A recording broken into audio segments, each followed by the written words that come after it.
What's up, bankers? What's up, guys? How is everybody doing this morning, this afternoon, this evening, wherever you are? Yeah, how are we all doing? Who's depressed? I am. Who's depressed? Me, Lando Norris. Where my Lando girlies at? Everyone was saying that I'm being too harsh on Lando and that he's gonna win the championship. And I say, what are you seeing that I'm not? Yeah, you guys keep getting your head. You guys keep pouring water into an empty glass. I don't know why you keep doing it.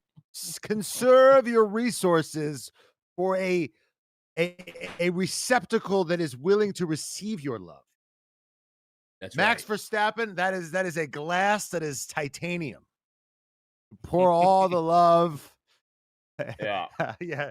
Okay. Delusional person over here, Northram Frederick. Okay. Yeah. I mean, it's interesting. I think what's interesting about Lando's attitude is I think a lot of people have told him that his vulnerability has been what's so attractive. Like it's kind of crazy. It's like his vulnerability is what people find so attractive.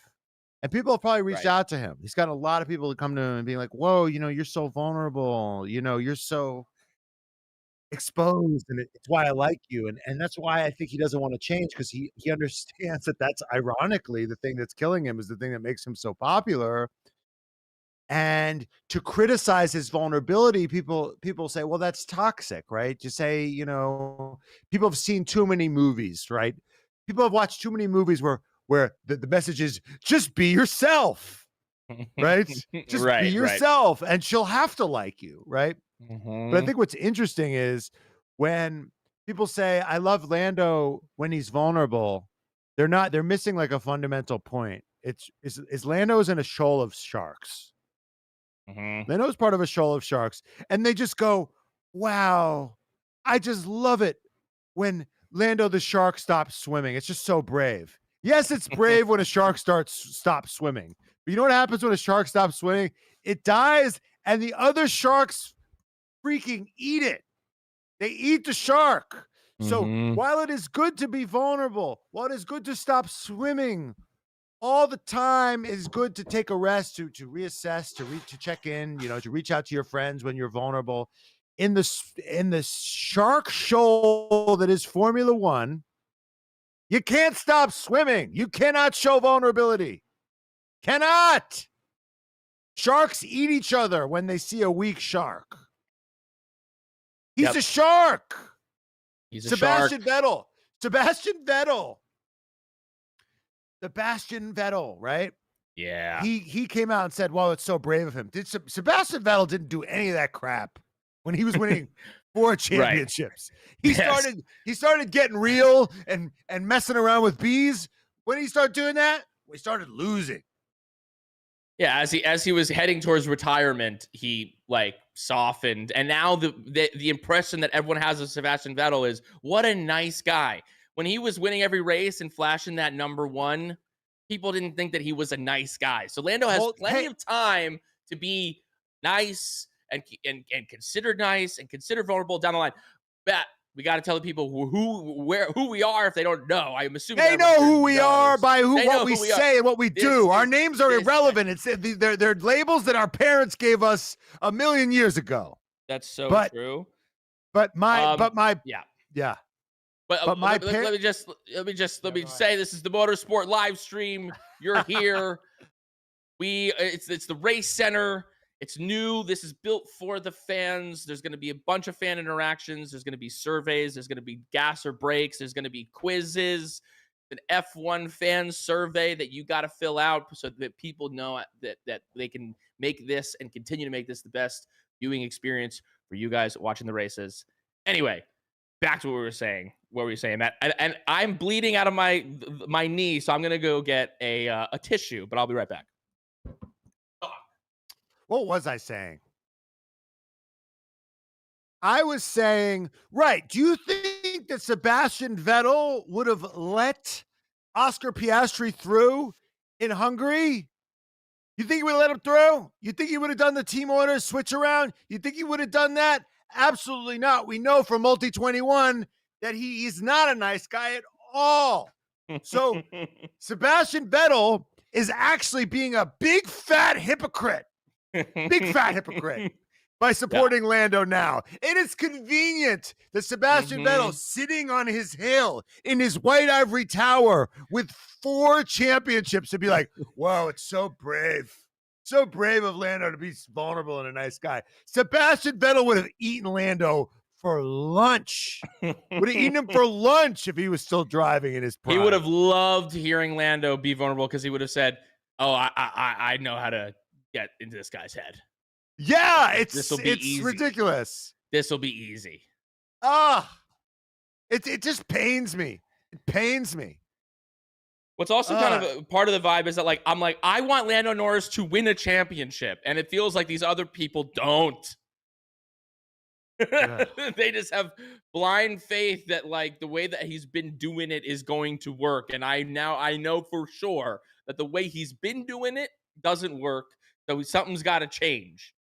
And people are like, he doesn't need to change at all. And I'm like, well, to get to the mountaintop, sometimes you got to dump some gear. To reach the top of Mount Everest, sometimes you got to let some things in your backpack go because they're weighing you down. Yeah, attachments. That's from Up in the Air, is it not, Brian? It's from what? That's from Up King in the Air, Lear? the George Clooney movie. Up in the Air. Yeah, sure. Yeah. Well, he was, toxic in the other way where he was like, I don't care about anything. Too much of anything is bad. Yeah. You only ate. He was just going kale? around firing people. We're talking That's about right. Formula One. Talking That's about right. Formula One. F1. Yeah. God, they're not even in their yeah. cars yet? Jesus Christ. Yeah, no, I mean, we got a minute, but we got this Saudi race, so why don't we got a nice little video here to breaking down the Saudi Arabian Jeddah track, so why don't we hit that vid and we'll be right back. The Jeddah Corniche Circuit, Saudi Arabia's 27-turn course perched on the coast of the Red Sea. Let's take you on a lap of one of Formula One's fastest street courses. Flash down the start-finish straight and hold the car to the right, then swing it into turn 1 for the opening chicane of the lap. Get on the power and into turn 4. Brake, take a ton of curb into the beginning of 5, and then it's all about momentum into the right-left section between turn 6 and turn 12. You don't want to step out of line here. Straighten the car up and brake late for the cambered turn 13, and let the car wash out towards the outside wall to gather the line for the next set of quick There'll be a lap bends. 1 incident. Brake a little bit for turn 16 and 17 and shift down a gear or 2, and then start building the acceleration back up.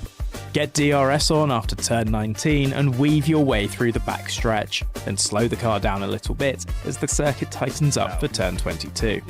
Again, take as much curb as you can on the exit and wind your way around the next 2 corners to take DRS for the run before the final corner. Enter wide and take a late apex for turn 27, then ladle on the steering and keep the car out of the wall. Pump DRS on once more when the car is settled, and that's a lap of Saudi Arabia's Jeddah circuit.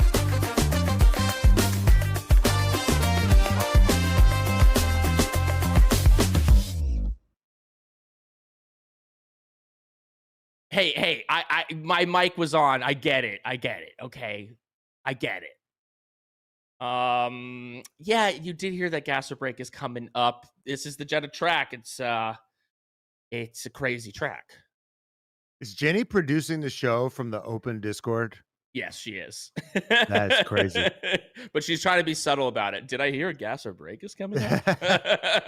Jenny is Big Brother. She's everywhere. That's right. So the question is, there will be a lap 1 incident. Gas or brake? Matt. I'm going full gas.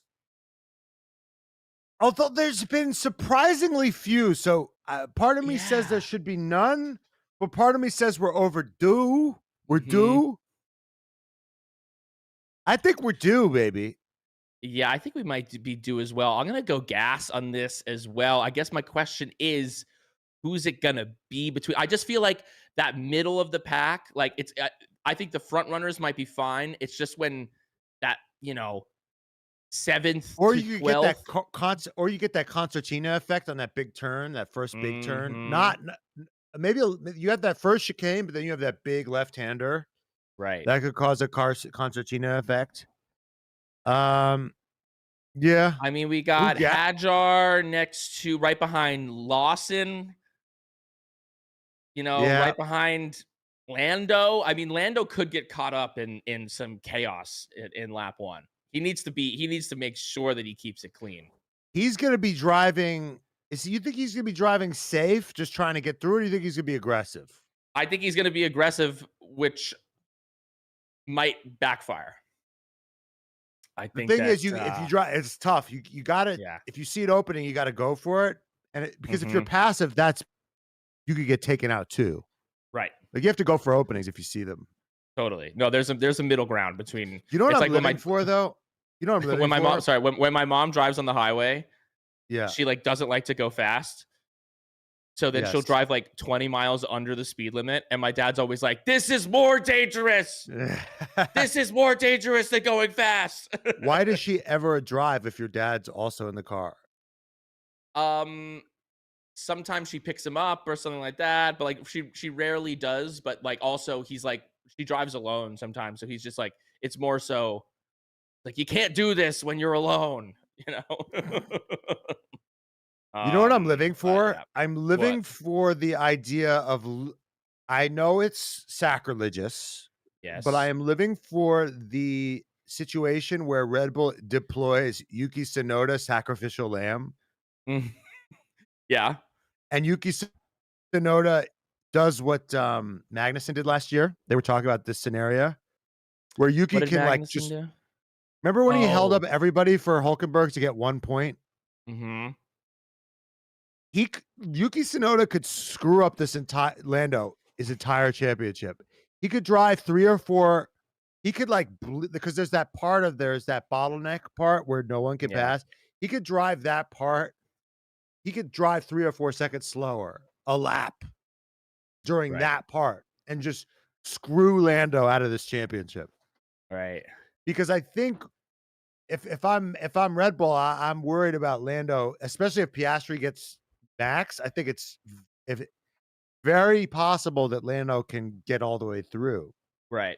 And I really think that Max has a shot at this championship. So if they can deploy Yuki as a blocker to put a hurting on Lando this week, Mhm. I would do it. Yeah. And this is a real opportunity for Yuki to be a valuable to show his stuff as a Right. rear gunner. Yeah. I mean, it's the rare opportunity where Yuki's actually outqualified a Yeah. major competitor. Right. Yeah, no, so Lando might need to then really get at him in that first lap and see if he can make that ground and get ahead of Yeah. Yuki, because I mean, ahead of Yuki is Lewis, then ahead of Lewis is Sainz. Ahead of Sainz is Kimi, which actually, because I think the Ferrari's kind of nowhere. I think that Lando will have like quick work with the Ferrari, quick work with Sainz and the Williams. Kimi is a different story. I don't know that vibe. Yeah. He's a psycho. I'm not so sure about Lando being able to pass him easily. It brings up the next gas or brake. There will be a safety car in this race. Yes. I think the obvious answer is full gas. This track is too crazy. Obviously, the first lap is one thing, but then it's a question of like, at what point does a safety car come out? Who's Latifiing this race? Ruth said guaranteed. The real question is if Lando starts on the hards, goes long, is leading the race, could he get lucky there?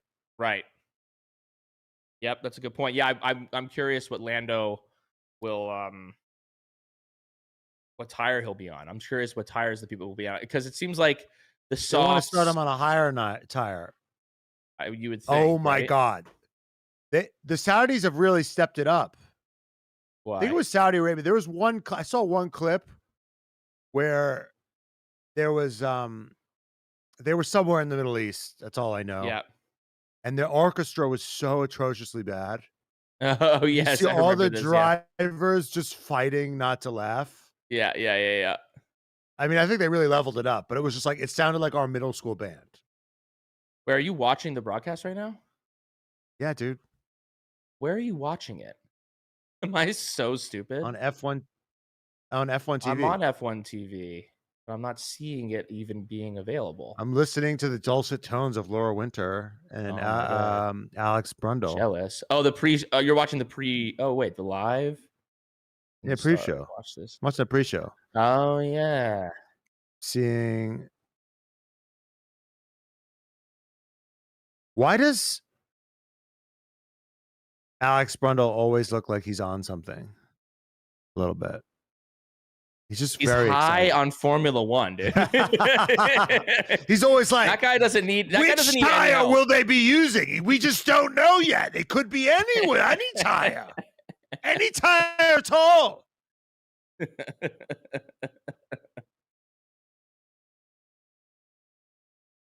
Okay.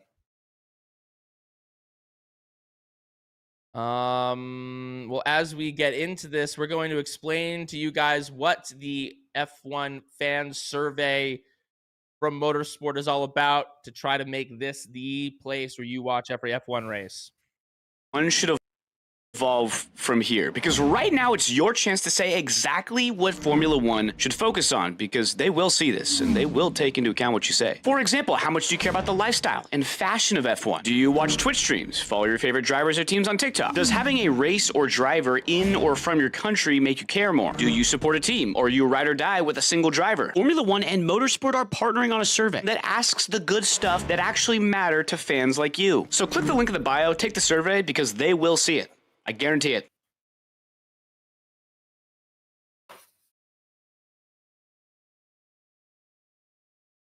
And we're back. We're here with Stuart Codling, senior writer at Autosport. Stuart, how you doing? I'm doing great. What are you guys on with your foaming cup of love, your sharp cannibalism and speculation about what Alex Brundle's on? I think he's on the same stuff Dennis Hopper was on in Blue Velvet, you know. Nice dated reference there. I love it. A Blue Velvet. I don't know that one, but I do love me some Dennis Hopper. So Stuart, what do we need to be looking out for in this race? What, like, early laps of this race, because you're going to be joining us kind of midway through the race. What should we be looking out for this first quarter of this Grand Prix? Well, I think firstly, 13% of people went brake on a first corner incident and a safety car. Yeah. They need to have a word with themselves, because I think we're going to be looking at least 3 or 4 cars off at turn 1. Where they rejoin, who knows? And that'll be the cause of much whinging. And then I think for your first sort of 10 or 15 laps, we will be working out what the tyre strategies are, because obviously Pirelli, ahead of the race, publish a list of their predicted tyre strategies, and it usually turns into a grand work of fiction. You know, Steven Spielberg could make a movie out of their strategic predictions. But basically, anyone who's starting this race on soft tyres, there will be a few, because the people down the back have got soft tyres available. Lando Norris has a set of softs available, because, of course, he binned it into the wall during qualifying. So some people might do that. There is a possibility of doing a one-stop race where basically you start off on the softs, somewhere around laps 10 to 16, you come in, and then you sit on the hard tyres for the rest of the race. I suppose the thing you've got to bear in mind is that the hard tyre here was the softest tyre available in Bahrain last weekend. These things are relative. It was the Pirelli C3 tyre. And then, of course, what's going to happen at the pinch points? I think turns 4 and 5, we saw Lando Norris go off there in qualifying. That's going to be a scene of some incident as the drivers get tired, as the race wears on. Turn 22, all for the same reasons. All these fast left, right, lefts with poor sight lines. Once driver fatigue kicks in, someone's going to bin it. I'm not going to say Lance Stroll, because some people would say that is punching down, but let's put a marker down on it and say Lance Stroll. Maybe one of your gas or brake could be who will be the first person to shunt. Yeah, in the chat, who do we think is Latifiing this race? Who will be the 2025 Jeddah Latifi?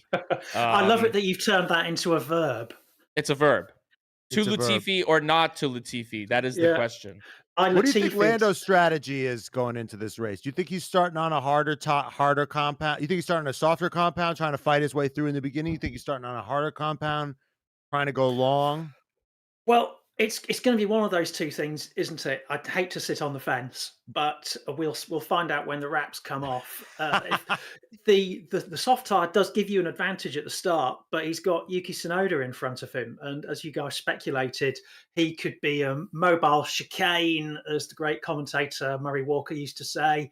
A lot of traffic ahead of him, and then of course, if you do that early stop, say laps 10 to 16, if we roll with Pirelli's prediction, if there's then a safety car after that, then you're scuppered. Everyone else ahead of you gets a free pit stop. So it's a little bit of a gamble. And as we know, McLaren can be a little bit risk averse. Although, given that Lando's currently 10th on the grid, what have they got to lose? So we'll see what they can do. If you dial back, 17 years ago, the Monaco Grand Prix, Lewis Hamilton dinged his back wheel, took the tire off in the wet quite early on.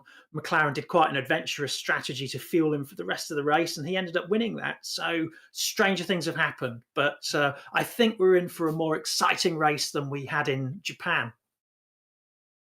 And we want our fans here to fill out this fan survey question. So we're going to ask you one beautiful question from it. How long have you been a Formula One fan, Stuart? When did you start? Too long. I'd be ticking the bottom box. So I'm going to give away my age here. My earliest memories of Formula One are watching the BBC TV coverage, because as you can guess by I'm British, from the 1982 season. So that was like Ferrari's leading, Gilles Villeneuve, Didier Pironi, until both of them came a cropper that season. Those are my earliest memories of watching Formula One. So is that that's more than 40 years now, isn't it? Who were your guys? Like Mansell? Yeah, who were your kids?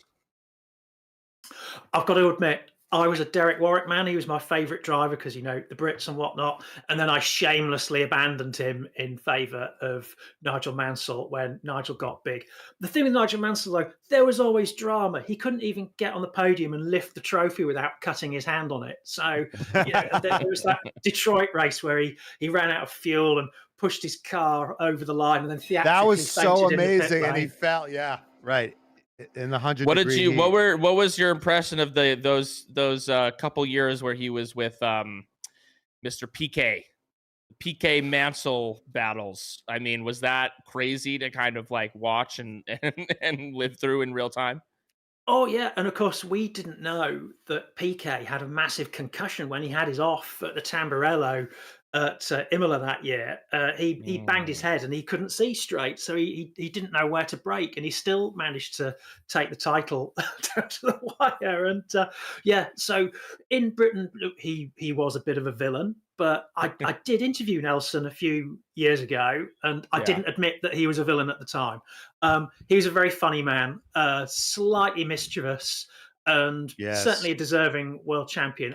I think you want your sports people to be characters, don't you? I know you guys were, heaping a little bit of cold water on Lando's sensitivity earlier, but we can welcome a diverse range of people.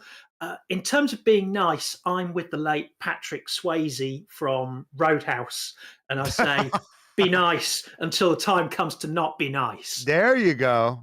You go. We're not saying Lando needs to be a mean, evil person, but there's a time to be nice and there's a time not to be. And I think that he needs to tap into that kind of stuff more. And hey, it's not we're very vulnerable on this podcast. Wait, who is this British person this British person telling us to be more open and vulnerable? I feel like the shoe's on the other foot here. Yeah, stiff upper lip, isn't it? That's right. What would Lando have done during the Blitz? Come on. Oh, he'd have had a cup of tea and had a tray of cakes and gone, oh, don't worry about this, chaps. Yeah, exactly. All right, Stuart, thank you for your time. We will see you around lap 20 of this race. I will be waiting. Enjoy the race. It's been fab. And hey, I'm gonna make a prediction. I'm gonna beat you to your. I'm gonna say Lando's going long. Are we gonna predict? I'm not gonna sit on the fence. I'm gonna say hard tire. For Lando Yeah, Norris. I think he's going long too. But we Oh, will great. see. Well, when you pick me up later, if you were right, I want to see you do the "I was right" dance. That's Yes. right. Yes. He will. And then if I'm He wrong, loves we to do won't an I even was speak right of it. dance. That's Okay. right. That's right. That's right. Later, man. All right. Looks like we got the the intro. Down. Who are you up to? I'm up to Behrman. Behrman just was on my screen just now. I'm not I'm a live technically. Gasly. Now Stroll, Alonso. They should not have done a close up on Alonso. You're a little ahead of me, I think. I'm at Sonoda. Does it say, are you red live in the corner? Bottom right? Yeah. I just think I'm a little behind you. All right. I'm Matt. It just finished. F175 just came across my screen. Yeah, mine too. Okay. I think that they shouldn't have gone so close up on Fernando Alonso because he looks so old. Yes. Like his line, give him a little bit of distance. Like, why are you going and then the next person's Kimi Antonelli? It's just like crazy. You know, it's like how I felt. I was like, I feel like I look good. And then I was like walking around my old college and I was like, oh, these are children. Right. Like when it's all relative. It's like you look great. And then yeah. Right. Yeah. It's all, totally. Then you see an actual young person. You're like, oh my God. It's crazy. What year were you born? 2007. I think that Antonelli was born in 2007, I think. 2006, 2007. That shouldn't be allowed. What is 9/11? Or how would he say it? Yes. Yeah, that was good. I sound like all my accents that I'm not sure about. It just goes the Borat, the little Borat. Yeah. Don't think we'll do that. Let's see. Stroll behind Behrman. That could be a disaster. That could be a disaster. Hadjar and Alonso next to each other, I kind of love. Look how old he looks compared to him. It's crazy. Liam Lawson looks like a hostage picture, honestly. Like the lighting is harsh. Yeah. Lando Norris, he looks uncomfortable. Yuki sitting next to Lewis Hamilton. Cervic. That's right. That's exactly right. That is exactly where he should be. Yeah. No, Signs looks like he's got a mission. You know what Kimi Antonelli looks like? Sammy Pachi. And Antonio Marziale, who saw him, who was like watching a race, and he's like, oh, he's so hot. I'm like, he looks like you. That's why you think that. You narcissist. When was Antonio watching a race?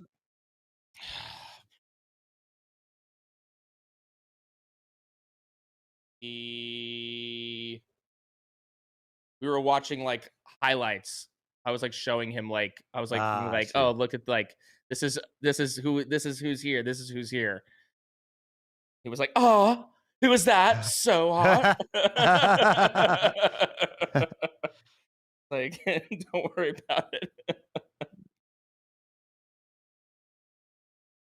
Where did my disc? Oh, there you go.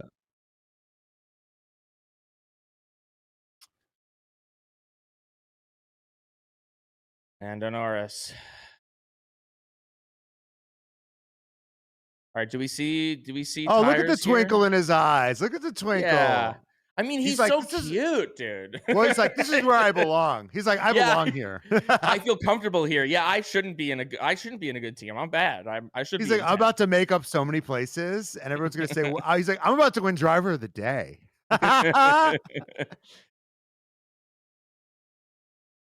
Let's see. That's the question, guys. Here's the question. Yeah. Here's the question. Arnav has a take here that yes. Is Oscar going to go for it, or is he going to just slot in and see what he's going to do?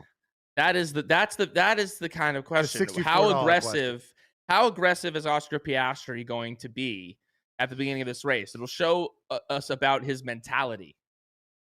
Because Like the here's the mentality thing, will be because clear. everyone says, "Oh, the McLaren is so much better on its tires, so he's just got to wait." I'm like, well, Max will be in clear air, so Right. that those will probably offset each other. Every race has been won by pole so far. Is that true? Yes. That's LeMay. All right. Yeah. All right. So Mediums. Mediums. I think you're right. I think Lando is on a hard tire. God forbid they yes. Lando's on hards. let's Are go. you on Let's F1 TV go! or are you on international? Which I'm on broadcast are you F1 listening to? TV. Okay, I'm on F1 I'll be TV. there too. Those white V carbs look so good. Yeah. That should be the Red Bull livery. It looks so That's good. what I've been saying.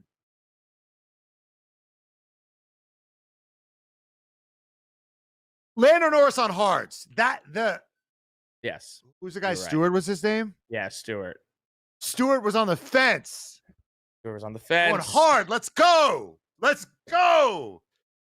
Hey, Motorsport. Senior editor right here. Senior editor right here. You all work for me now. This I is am a the job. captain. This is I a am the job captain. interview. Lando should have gone medium. Well, we'll see, because I think you should go long, because you just hanging out. You do a George Russell. You're hanging out for a safety car. Just go long. But here's the problem: is if there's a safety car immediately, does everybody just go to the hards and then you're kind of screwed?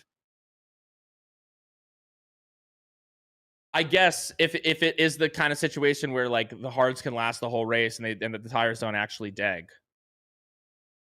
Yeah, Lando might be screwed if there's a safety car too soon. Right.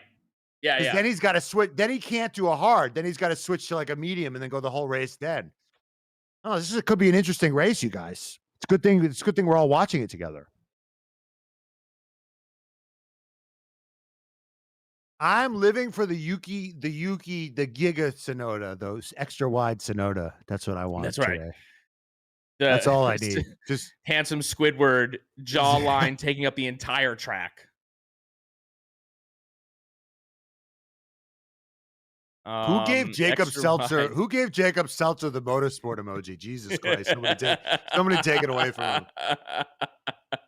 It's being revoked. All right, let's see here. Here we go. It's a free country for now, Jacob. Okay. Here we go. Oh, whoa, track map. Oh my God, I need one of those fans. Woo! Woo! Yeah, I'm sweating. Woo! All right, here we go.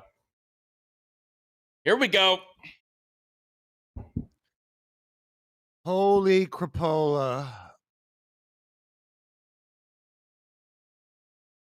Ooh, Max is sitting there.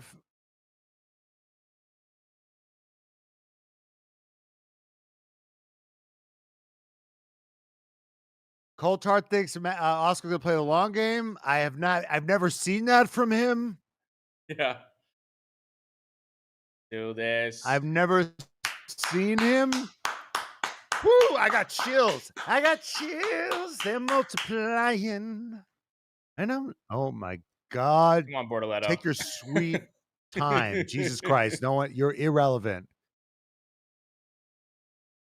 Oh my God. Oh my God. Come on, Oscar. Here we go. Let's go. Come on, Oscar. Good start from Oscar! Oh my God. Oh, we got him! Oh, he pushed him off track! Oh God. He's oof. Crap. Oh, there we go. There it is. Oh, God. God. Someone said Gasly. Gasly. There we go. Well, We were right. That was fast. Literally, all I wanted this race was for Yuki to go extra wide.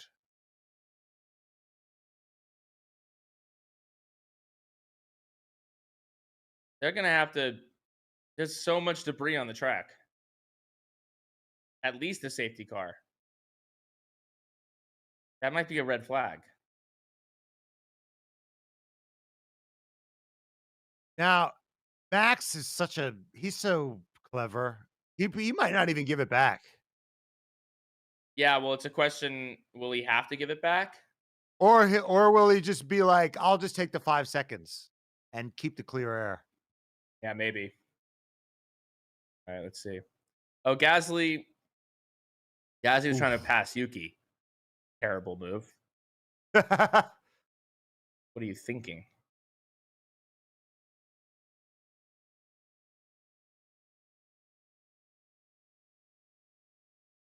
Yeah, well, Yuki, there's the end of that friendship. Jesus Christ. Where's that radio?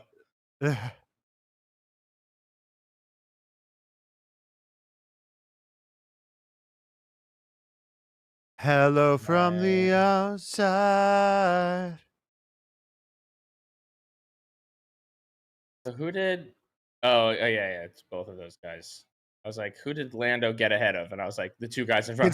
Can someone pull up the onboards and see what they're saying about each other? Jesus. So we gotta be our own F1 TV here. Somebody pull that up, please. Oh, there we. Piastri saying he needs to give it back. Needs to give that back. I was ahead. Yeah, I'm sure Max will give it back. Yeah. It's like, this isn't Lando Norris, Oscar. Just politely inform Max. Max just breaks his radio and throws it out the window. Oh, what's happening with Yuki's car?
difficulties. This is. Hey guys, we're experiencing some technical difficulties. We're having a bit of a safety car ourselves right now, but I think we'll be back up and pretty soon. So just don't go nowhere. Okay. Okay.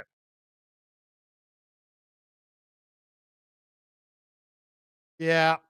I mean, there's really no point in continuing this stream. Yuki Tsunoda's out. Um. Oh wait, we're back. We're back. We're back. Oh my God, Max did his little stop and go routine.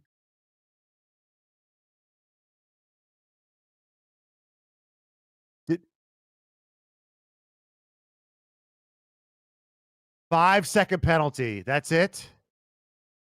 Ugh.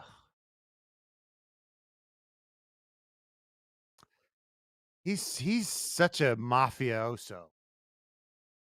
He knows how to play the rules.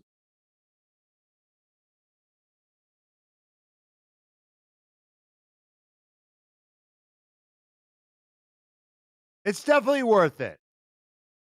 Definitely worth it. He now has a chance to win the race.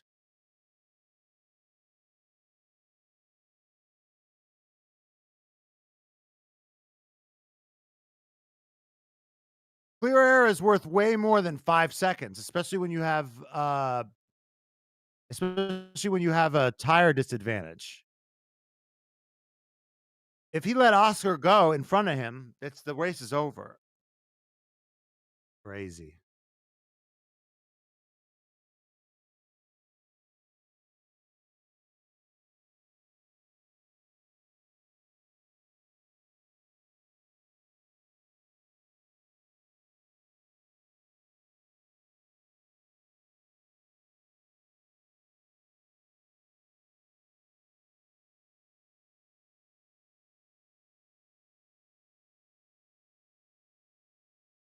What? What'd you say, Bri? Can you hear me?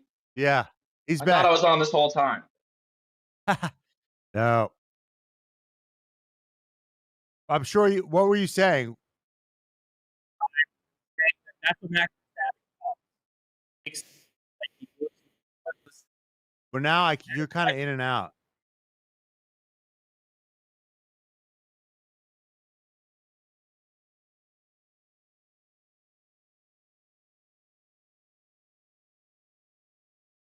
Can you hear me now? Is that better? Is Yeah. Yeah, I can hear you. that good? Yeah. DJ? Hello? Yeah. Is that better? Yeah, I can hear you now. I was saying that this is what Max Verstappen does. He works He plays the system, rules. and that He plays the the rules. 5-second penalty is already a 4-second penalty because he's already second up on Oscar. What Max says. That's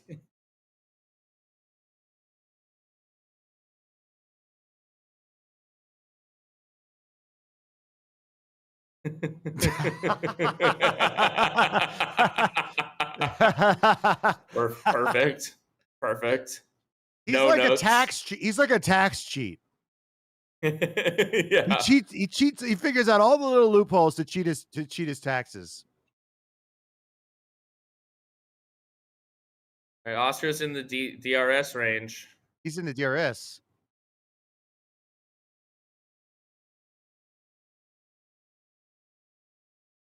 Here goes Lando on Sainz. Nope. We've already had one friendship crash in this race. Maybe we get another friendship crash in this race with Who? Lando and Carlos. Lando and Carlos, maybe.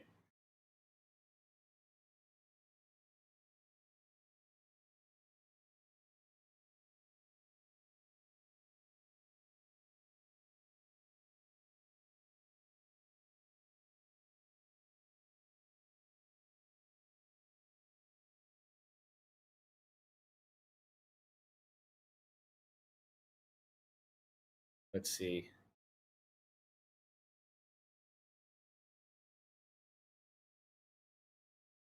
So Hamilton got Sainz on the opening lap. Is that what happened? Because wasn't Hamilton behind him? He was, right? Yeah.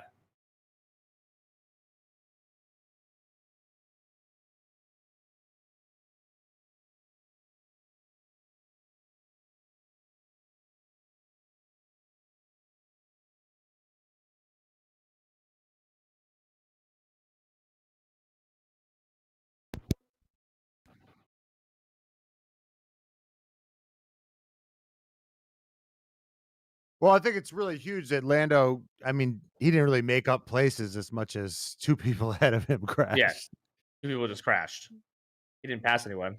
Let's see, But he's I half mean, a second behind Science now. it's good that Yeah. he didn't have a bad start with the hard tire Right. because that's Oh, where here he we would have go. Here we paid go. for it. Here we go. Here we go. Let's go. Be careful on that curb. Careful on those curbs, Lando. How am I sounding? Am I sounding okay now? Yeah, I'm you're on sounding the good beautiful. mic. Okay. Beautiful. Beautiful. Just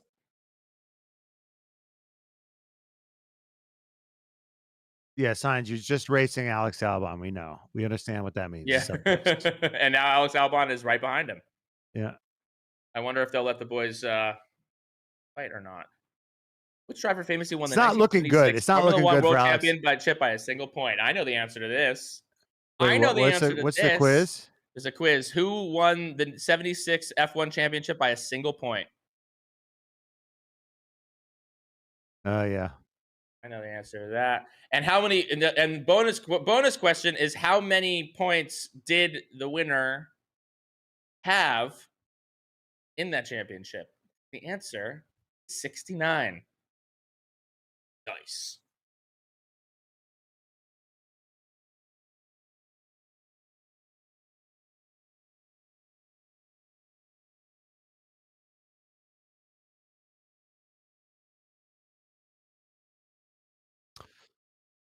All Who right. is- Piastri's who's got to be Tyrrell within now, anyway? DRS Yeah. on this back straight. That's where he's got to be. Right. I think that's where the magic's got to happen on the start finish straight. It's also a question of does he just stay in Max's zone because he knows he's going to get him in the first pit stop? Like, does he just save tires? Here's He's trying to get into here's clear the air right catch now. 22. If he doesn't rush him, Max won't use up his tires. Right. But if he rushes him and gets too close, then he's going to use up his own tires. It's sort of Right. this catch. Like I said before, it's catch 22. But if he stays within like 5 seconds of him, then seemingly he will just get him at the pit stop. Yep, that's true. He can't let Max build a gap, is what he can't do.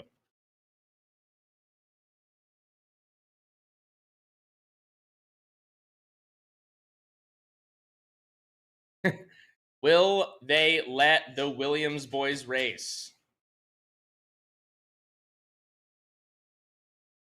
I don't think it's a question.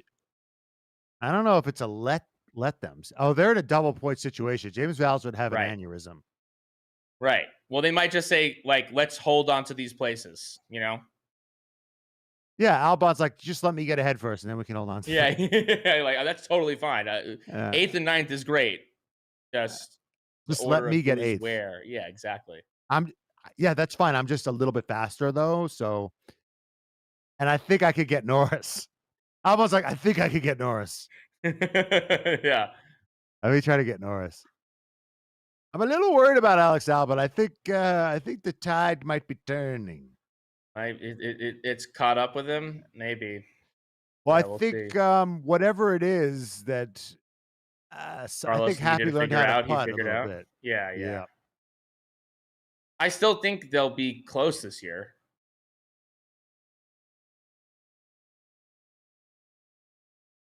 Like, even if it's races like this where it's 8th and 9th, like Albon's still like kind of right there. And Albon like barely didn't get into Q3.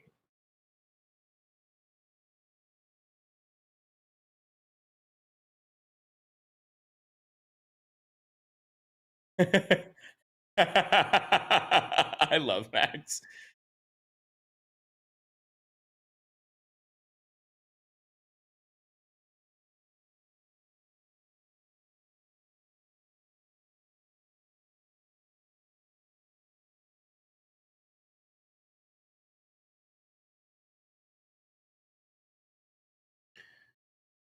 To have the presence of mind to be like, well, that's not what you said the other day.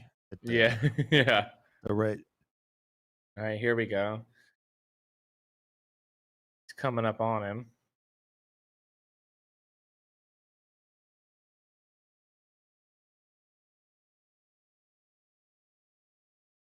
All right, we're going back to the start. I feel like we're in a DRS train right about now. Right. Never a good sign when they keep cutting back to the start. Never a good sign. Whoa.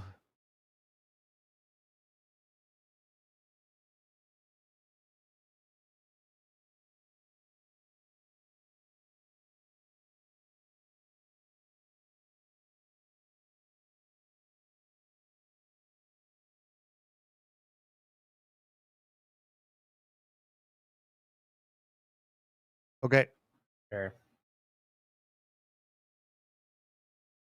Oscar in that DRS. Yeah, I don't know if he's going to get him. What do we think? I guess the question for this race will be, was it actually smarter for Max to not give the place back? What do you guys think? Is that going to ultimately benefit Max? Because then it's a question of, if a 5-second penalty is not harsh enough, like, what is the penalty that's harsh enough that, like, he will give that place back? Because he might look at it and be like, I'll take a 5-second penalty for that track position like any day of the week. You know? Yeah. Well, I think it is worth it. I think it is worth it. Right. Because Piastri would be like 10 seconds up the road probably now. Not 10 seconds. Right. Yeah, Jack Grimm says it's got to be at least 10 plus. Maybe 10 20. seconds. 10 seconds, because he's got nothing to lose. 10 seconds would be, then he's got to think about it, because he might lose second place at that point.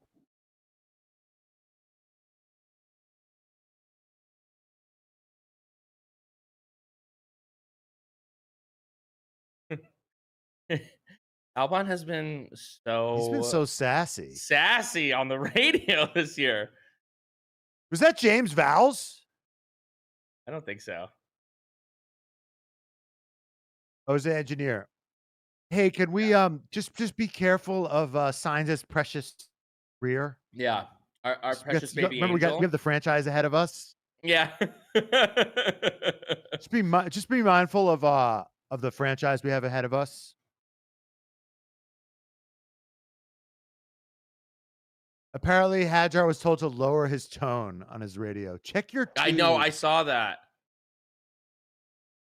I was like, where did that happen? Why didn't I see that? I think during quali.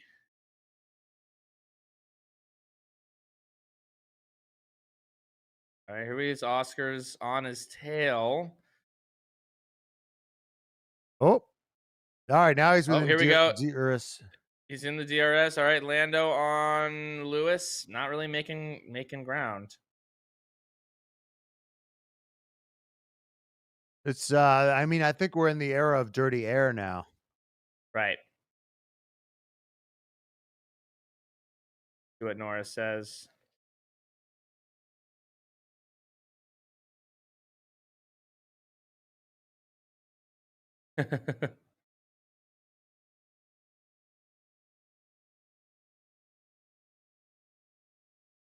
Clean air would be incredible. Yeah, it seems like the chat, everyone says it's got to be a harsher penalty. Otherwise, what incentive does anyone have to give a place back?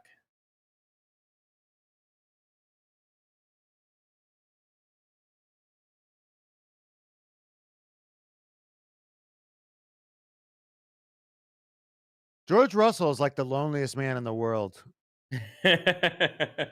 He's just silently always getting the most out of that car.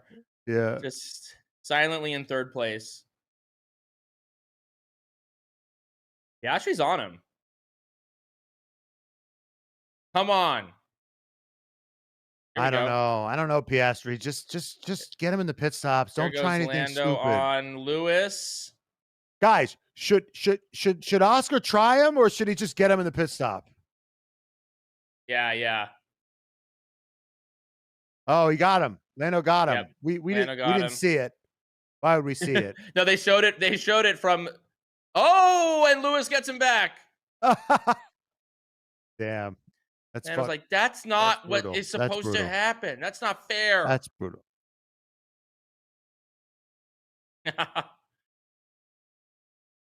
These guys are sharks. It's a shark pit.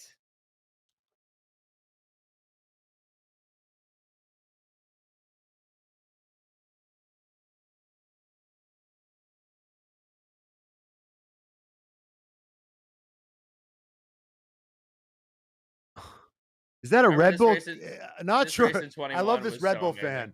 Not sure where Yeah. Max was supposed to go, assuming his axle was in front. Guys, what do we think? Should Piastri go for it or do it in the pit stops? What are we thinking, guys? I'd be scared to overtake Max on track. Yes.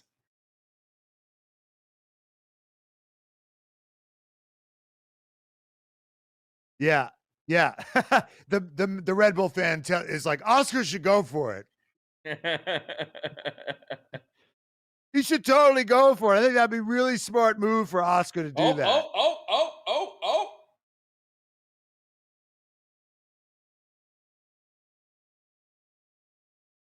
Oh, Hamilton's letting him through.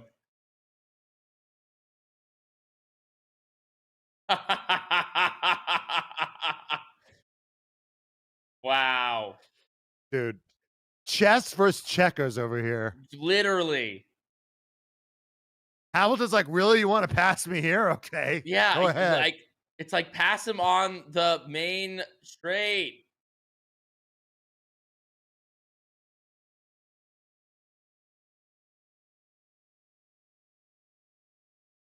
Yeah, Hamilton literally just like, here you go. Yeah, go ahead. He fully brake checked him. Here you go. Right this way. Fully toying with him. Oh, boy. He says, I'll take that.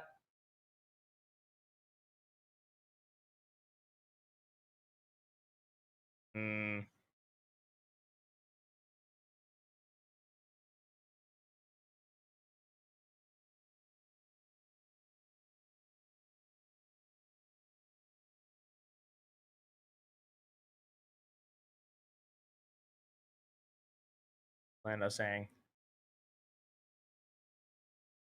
play the game.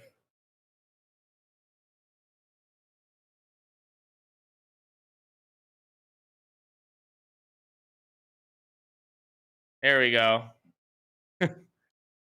Now he's never done a now track he's- day north. now he's learned the game. He's beginning to believe. Yeah. Lewis is like, so this is how you do it, Lando. Yeah. There you go. There we It's go. interesting. Should Lando Lewis should arguably Lewis should have just let him through. Yeah. They lost so much time. Yeah. They're all three. I mean, he really screwed he just screwed Lando because now Lando's like Yeah. 3 seconds behind Antonelli. Right.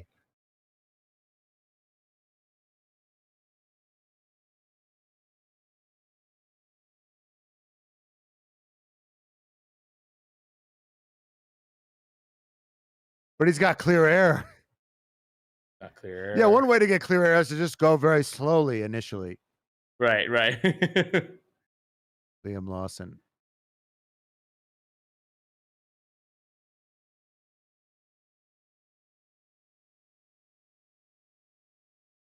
All right. I mean, what we have here is another track that's just like ultimately annoying for people to pass. Yeah, it's the new dirty air problem. Yeah. And these cars are too close. There's not enough of a delta between the cars now. Also, I feel like especially with like these with the barriers, I feel like the air is even more like condensed, you know? It's like Could be. funneled. Just looks like a Supermax prison. I don't like it. Saudi, I've said this before, I'm not feeling the money here. Not feeling the money. Need to feel the money. Well, the new this Mario Kart vibe. I need the Mario Kart track. Stop being cheap. Make it But it's happen. like, will they even be able to do that? Is that like Hamilton's radio?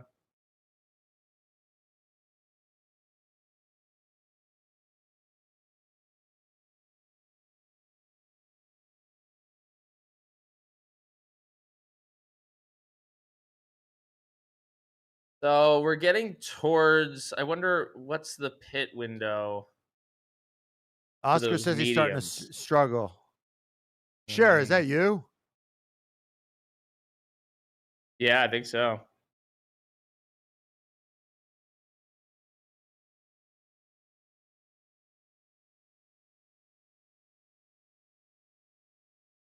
Oscar's saying he's starting to struggle, but he just did the fastest lap.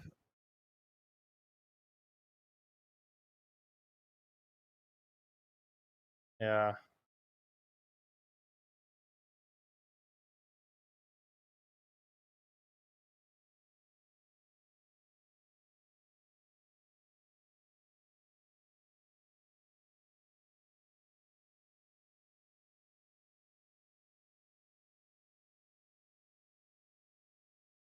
Like, who is left at the bottom here who will just crash out on their own?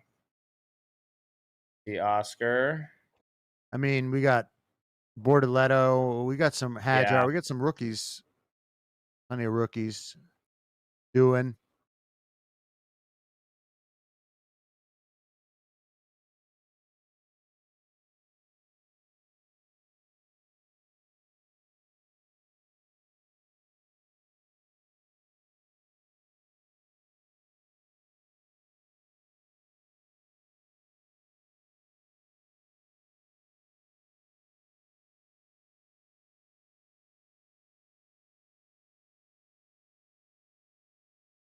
Happen.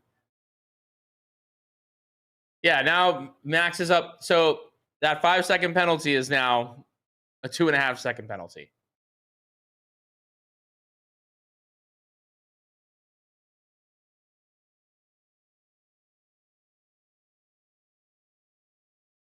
Just it is crazy they just throw their air off into the track. They should not be allowed to do that. I keep It's so saying it. crazy. Nobody listens to me.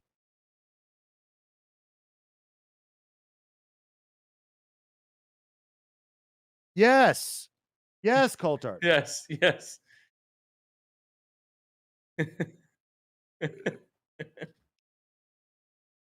We're on the same wavelength, Coulthard.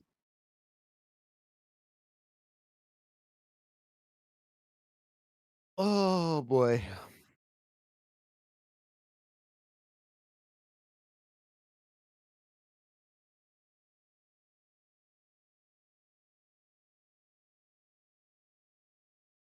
How come they can't figure out the drinks bottle?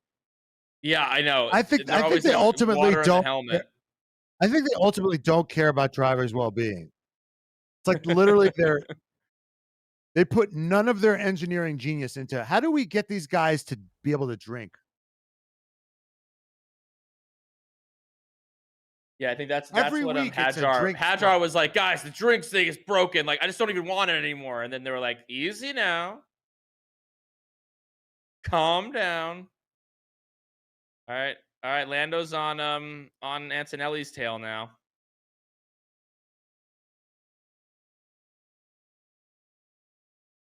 I don't think they usually pee in the car. Although I've seen some shots of Alonso where I was like, that guy peed in the car. There's no way he didn't pee.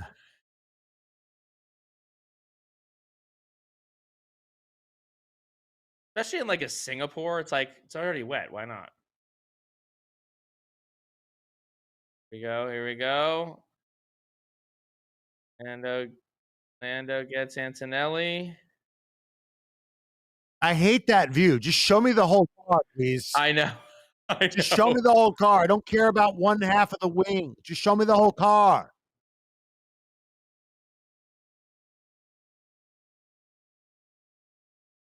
Great. Sick. All right, we're bringing back in. Oh, friend Piastri's of the pitting. show, Piastri's pitting. Stuart Codling. Okay, perfect time for you to come in, Stuart. Well, So it's all kicking off, isn't it? it's not kicking off, It is kicking off. Piastri's coming into the pit. is he? I know they said pit, but They said pitting, he's not in there yet. but he's not in. This is one of those bits of gamesmanship. I think McLaren Oh, like to play tunes, and when they tell their driver to pit, they might not actually be telling him to pit. It's like, let's go back to an 80s film reference again. You've seen The Princess Bride, haven't you? The poisoned scene. Has Of the drink been course. poisoned? yes. Has it not been poisoned? Well, actually, I see on my screen now he has actually come into the pits. So there we go. Oh, you're Yeah, ahead of he's in us. the pits now. He's in the pits Yeah. now. Well, that's end of Yeah. lap 19. That's kind of online. Have you done your I was right dance about Lando Norris starting off on the hard tyres? Yeah, Matt, time Uh, for your I was right I dance. thought Here. I was let's see a right. little- Oh, Yeah. Let's see a shimmy. Ooh, 3.4, not great. 3.4. I mean, the question is also, Stuart, is that 5 seconds clearly is not enough of a deterrent to make someone give the place back, especially when you have Max Verstappen on the track. So what do you think would be an appropriate penalty? It's kind of for one thing that or the other, incident. isn't it? I've got in my inbox the former race director Niels Wittich, who was fired by the FIA president late last year, thinks that Verstappen should have been told to give the position back. And in many ways, the 5-second penalty is baloney because it's enabled Max to run in clear air while Right. Piastri is in his dirty air behind him. So that's theoretically a disadvantage to the McLaren.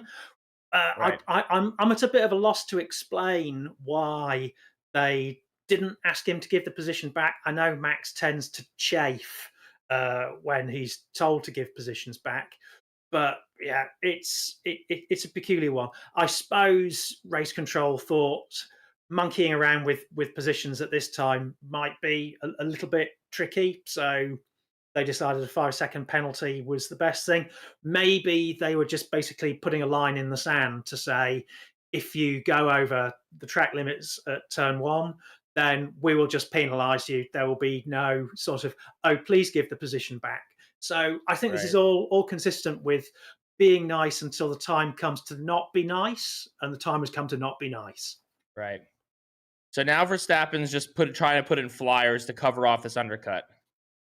Yeah, exactly. Very much we'll see how powerful the undercut here is. I can see a Racing Bulls closing in on the Williams now.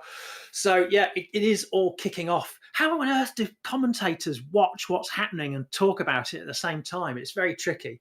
At the moment, the mission for Max is to open up enough of the gap so that he doesn't disappear into traffic. So if George just came in and out of the pits in 20.9 seconds, and right now Piastri is 21 seconds behind Verstappen. So everything you have. So I mean, I guess they're trying to build that up to 22 and give him a little bit of that comfort, but he's going to need a good pit stop in order to come out. I also think it's unconscionable that Piastri got stuck behind Hamilton. That was devastating for him. Yeah, he's got past him, but yeah, they will have wanted him out ahead of Hamilton, so that's a bit of a loss. And obviously, Lewis made life difficult for Lando earlier on. There we go, and Max is in. He's going to serve his penalty. Looked pretty quick, doesn't it? Even though he's been stationary for 5 seconds. So Charles Leclerc, usually that slows down the pit. And so, Hamilton got him back. Yeah. Oh, no, they're fighting. That's gonna hurt Piastri a lot. This battle. Yeah, and Max has actually come out behind. He's come out behind him because he had to serve the 5. So that'll be interesting to see how that pans out because they're now on the hard compound tires. So yeah, you think Norris is going to let him through? Well, that's going to be an interesting conversation because he has to catch him first. Yeah, he's got to catch him first, and then have he's on newer tires. I think if he catches him, he has to let him through. Let me have a look at my many pages of notes. And let's be clear, it's Lando Norris, not Max Verstappen we're talking about here. Yeah, exactly. And Lando's probably not going to be looking to pit for another sort of 8, 9, 10 laps. Look at this overtake. Oh! Yep. Oh my God! Piastri can do. He's so aggressive with these overtakes at times. He's got no conscience. Oh, he's not. But the thing is, he's absolutely, as we say in Britain, cool as a cucumber. I mean, the guy's Yeah. so laid back, he's almost horizontal. You know, you hear his team radio, and it's kind of as if he's put his feet up and cracked open a beer instead of driving a car at 200 odd miles an hour. If It's you're absolutely Andrea fascinating. Stella or Zach Brown, are you making VHS tapes for Lando and of Oscar and just putting them under his bed, or like, this is how you start a race. This is how you overtake. This is how you behave on the interview on the radio. These are young men. I don't think they'd recognise what a video recorder was. If you pass, Yeah. you know, VHS imagine tape. imagine Amazon delivering some massive parcel to their front door in Monaco, and there's a video recorder inside, and they go, "What on earth is this? Is it like a big toaster?" You know, especially if it's a front Yeah. loader instead of a top Yeah. loader. So I'm giving away my age again there, aren't I?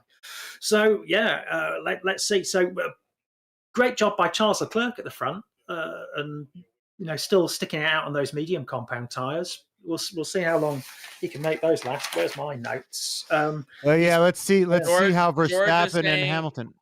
Yeah. We got Verstappen going against Hamilton here. Also, George just said that he wants to. He was like, think about a two-stopper. Classic He's George Russell. to do the Oh, opposite of what yes. everybody. Now that would be a fine thing. That would take us back into the realms of Pirelli's fiction. You could do a medium hard.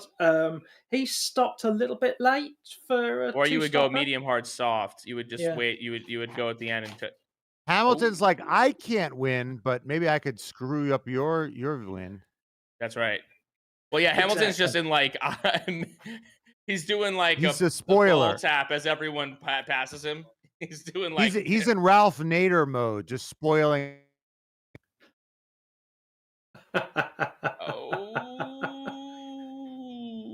Ralph Nader's the fellow who made people wear seatbelts, and he's the guy who makes Yes. all American cars ping at you if you blink too long and stuff like that. He also, amongst I think other things, he amongst ran for other things. president, and What? He's the reason Clinton won. no, he's the reason that Bush won. I thought it was Clinton. No. He took votes away from Did he Gore. I thought he took votes away from Bush Senior. Whatever. He might have. No, He took votes away from somebody. I'll he tell took you what, votes away from Gore, and when Bush won the first time, it was like people were like Ralph Nader, and like super kind of like lefty Yeah.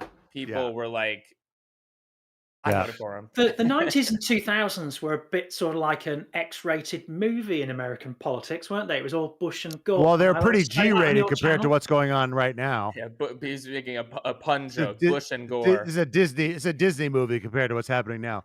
Okay. So Well- Piastri's 6 seconds. He's put in a Oh fastest yeah, lap. he's right. He was like 7 seconds behind Lando a second ago, so he's on his tail. Yeah.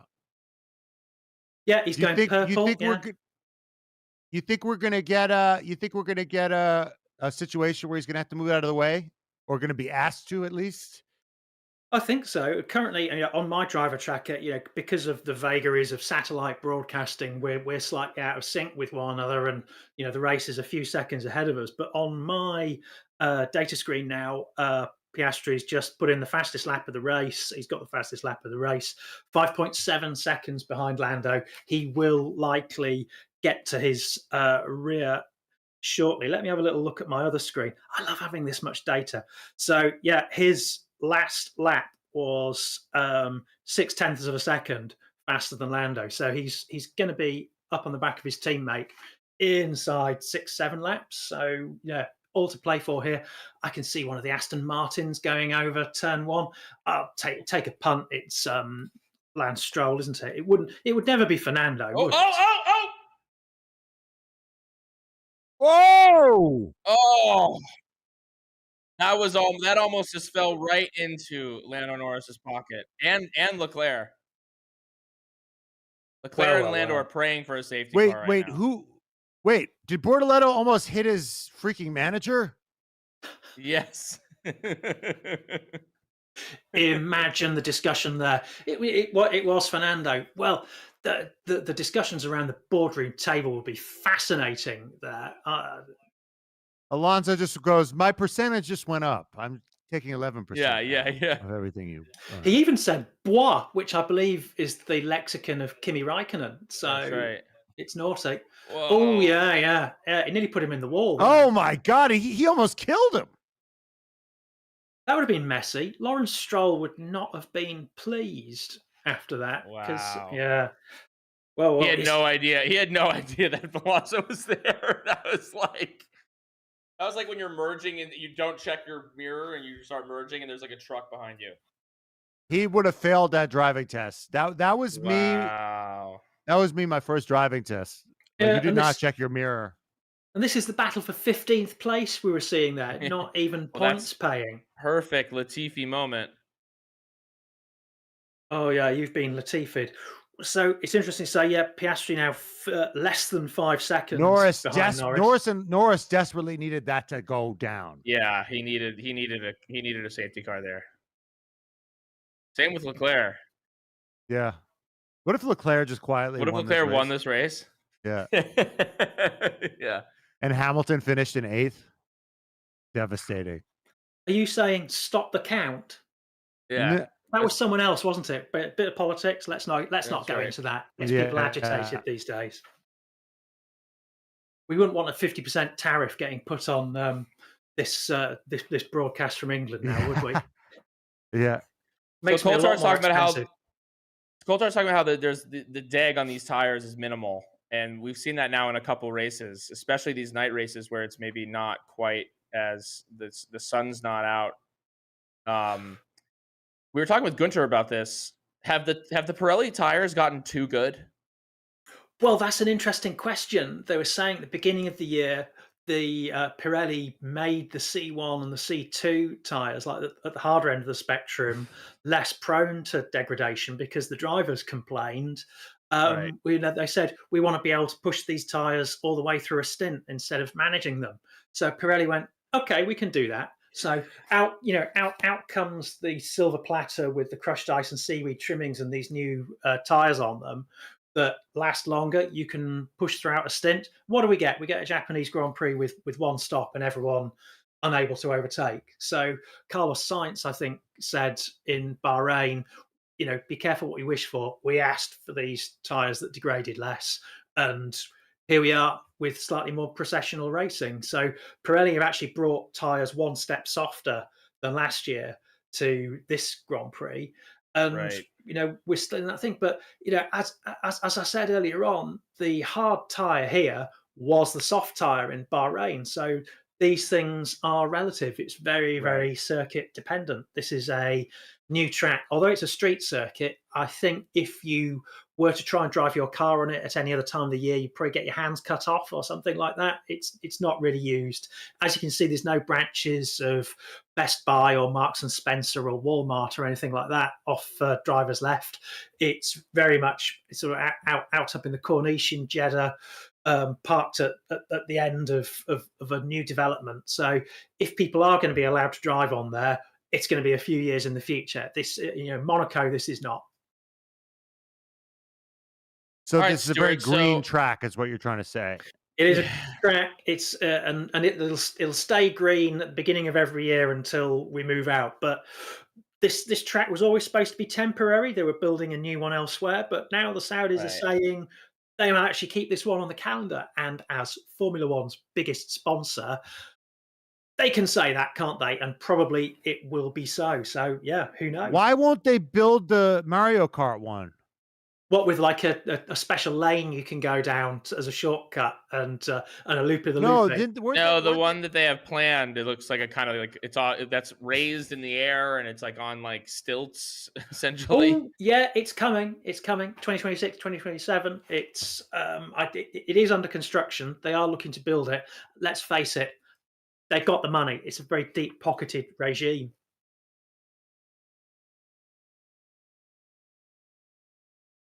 Oh dear, that's not looking good, is it?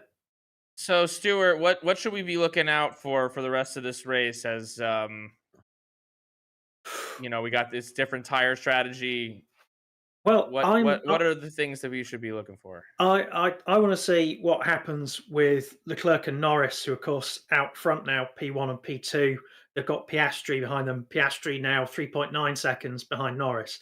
So the question is, when is Leclerc going to pit? When's Norris going to pit? And it can't be that far away. I'm amazed that Leclerc has made those medium tyres last this long. A little bird tells me he's not planning a two-stopper, so this could pan out very, very well for Ferrari, given his track position. Norris could reach the podium. It just depends entirely on where they filter out. And at the moment, if we're kind of looking, if Norris was to pit now, he would probably come out like ahead of Hamilton, I think. Yeah, he would probably Seventh? he would be somewhere in that sort of hinterland between Russell and Hamilton, depending on the pit loss. But you've got Hadjar, Antonelli, and sort of running close together, and then you've got a 7-second gap between Antonelli and Hamilton. That's probably not a gap they want to be posting into, because Antonelli's pitted, Hadjar hasn't. You know, once Hadjar bogs off out the way, then Antonelli will be released. So that is probably the gap that McLaren are looking at the moment.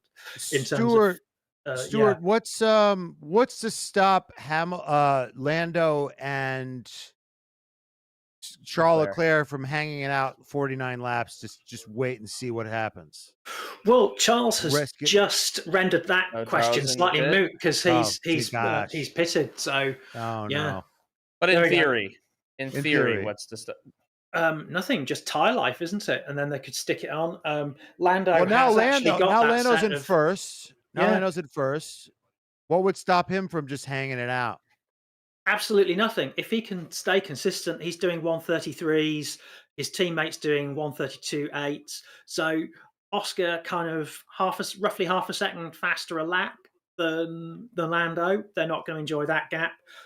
Where's Verstappen? Yeah, Verstappen doing 133s at the moment as well. So actually, Norris not that slower than Verstappen.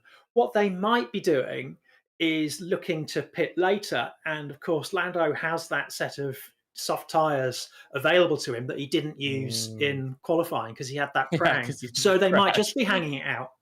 That was part of his plan. Yeah, that was the plan all along. I guess it's just, but you have to give him enough time. It's like it's the math of you have to give him enough time to really overtake and make up time. So we got 20 laps left. It's like, do you do that with 15 laps left to go? Because I feel like you do it with 10 laps. It's by that point, he doesn't even have an opportunity to like make up that gap. So I'm curious to see how long they'll actually let him hang it out.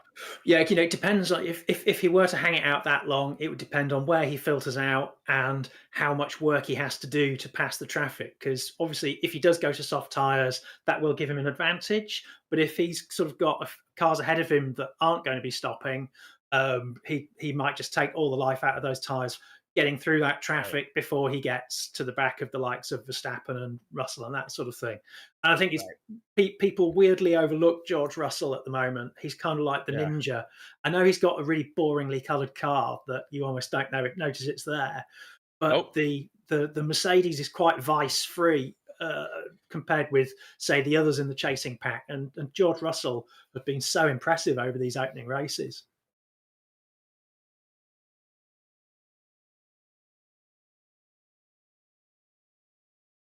We got a gas or brake here. Mercedes will keep George in 2026. Well, gas or brake, Stuart? I'm going to gas on that because we have word my motorsport.com colleague Roberto Quincaro, who's commentates for Sky F1 Italy, wrote a story just a couple of weeks ago. He's had word that Russell is in advanced talks for a contract beyond the end of his current one. So yeah, it's likely Mercedes were kind of trying to tempt Max Verstappen, but those talks seem to have gone cold now, and they seem to have decided that maybe George is their man after all. And George has been very quietly building a case for a contract. It's obvious that Kimi Antonelli is the golden boy as far as Toto Wolff's concerned. So he's not going anywhere so long as he doesn't make a colossal mess of this year. So Question we'll is it a 1-year contract or it's multi-year contract? Because is the Verstappen door just closed this year because they know he doesn't have plans to leave, or is it, because that, I think, does George want that assurance that he's not just going to do another year and then get kicked? Wow, Oh, Antonelli! Wow. That's one way of doing it, isn't it? He just gave it a little keys. I think you Dear, got to dear. bring Lando in if you're going to put him on the softs, because the mediums went 20 laps. So the softs, you think maybe, I'm totally guessing here, but like 12, 15 max. So I think they got to bring him in the next like 4. Yeah, it 4 is laps. interesting. I mean, I'll answer your question first.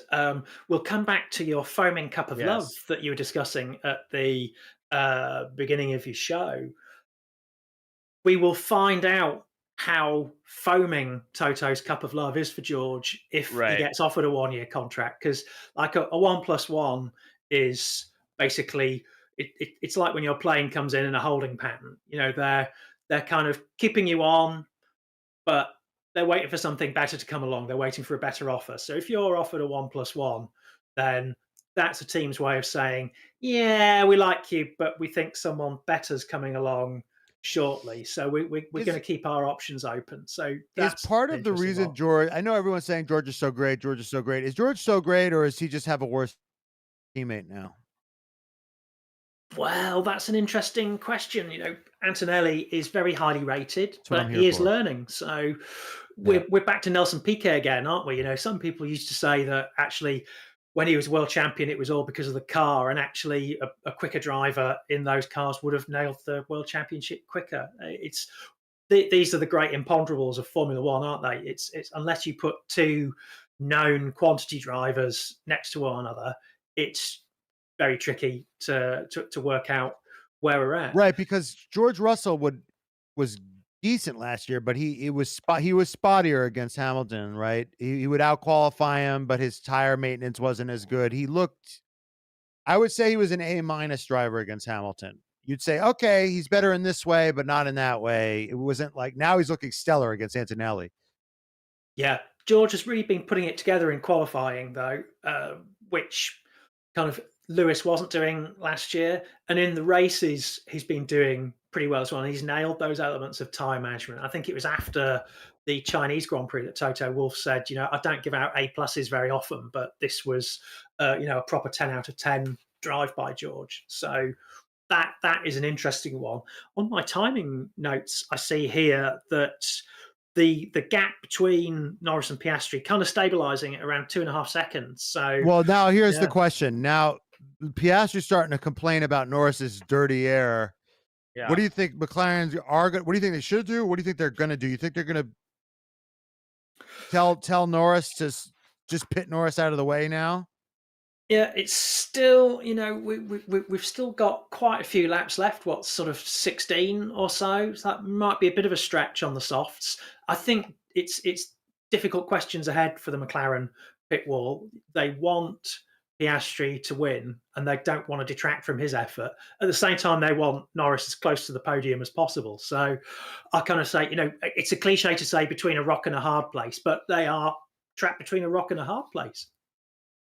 I think you're in more trouble if you compromise a win than if you compromise a third place. Yeah, and that gap now down to 2 seconds. So I think probably Piastri's taking the law into his own hands now and saying, "Yeah, look, we go." And Norris into the pits. So there we are. We will see in just a few seconds what. Wow, he's I was going on to. right. I was right. You just screw Medium. Norris's. There we go. Yeah, Okay. They're putting on mediums. yeah. He's going to be like. Well, he's the going to man come who, out ahead of Antonelli. Yeah, definitely. Oy. Nicely timed. Yes, lovely big gap before Antonelli. So yeah, they'll have been looking at that. The door was very much ajar, left by Isaac. Sorry, terrible pun.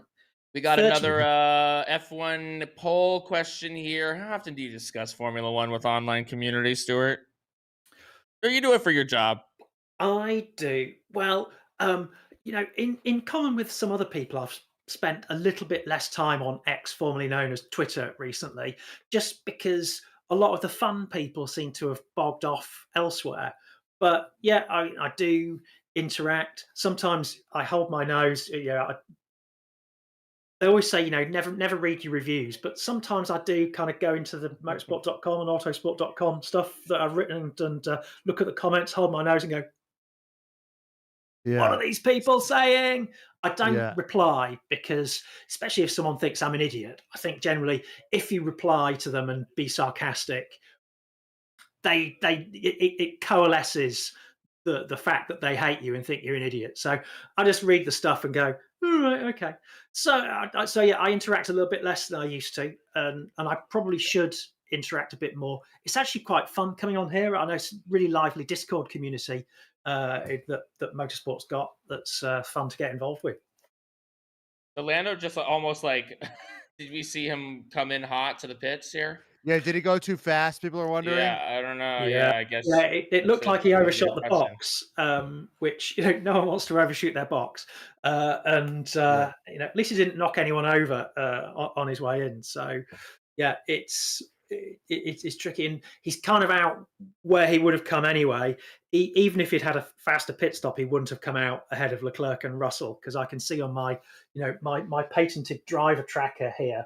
Wow, that's freaking cool. Jenny made a joke that if he had gone too fast, Max would have seen it and said something. That's right. That's right. But of course. So now we got Leclerc and Norris on fresher tires. Leclerc's on Russell's tail.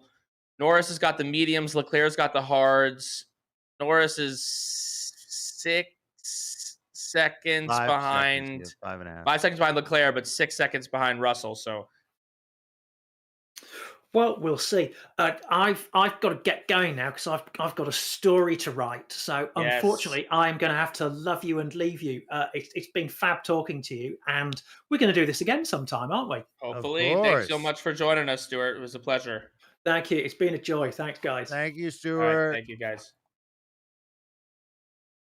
All right. So now it's, can Norris get a podium? I think he's going to at least get fourth. But then it looks like he'll have to get Leclerc because we'll have to pry it from George Russell's cold dead hands. I don't think it's happening. Well, we'll see, because if Leclerc gets Russell, he's going to have a huge tire advantage. But if you ask Lando, he'll probably be like, "No, George's tires are way better than mine right now." My tires suck. My tires suck, actually. 13 laps left on mediums. Like, why even bother?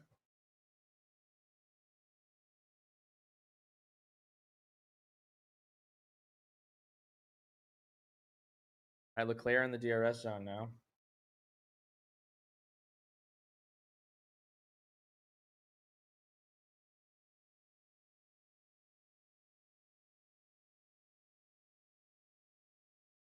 Three out of 10. What's 3 out of 10? Even with this amazing commentary? 10 with the stream, that's right. Right.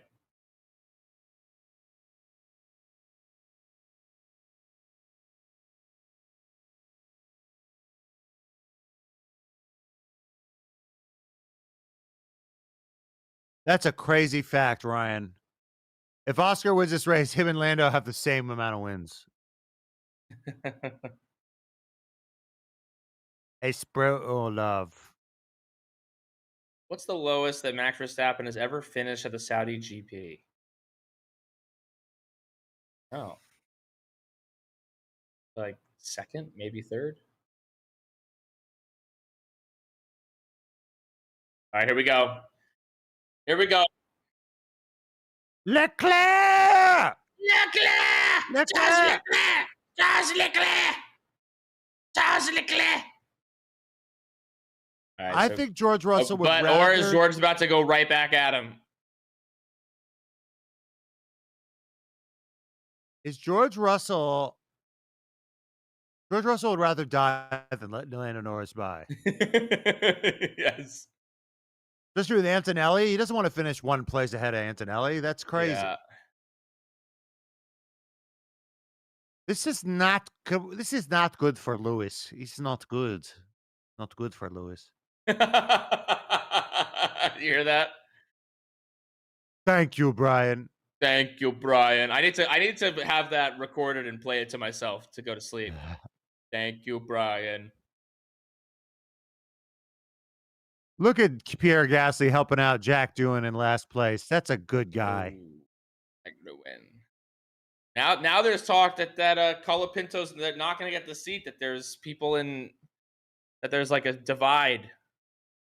That Flavio wants Colapinto, but other people. The amount of times Pierre Gasly has like done well, and they have how many points does Alpine have? They don't have that many points given. No, he got his first points. He got his first points last race. That's crazy. Crazy. Because that car's not bad, and they got barely any points. Yeah.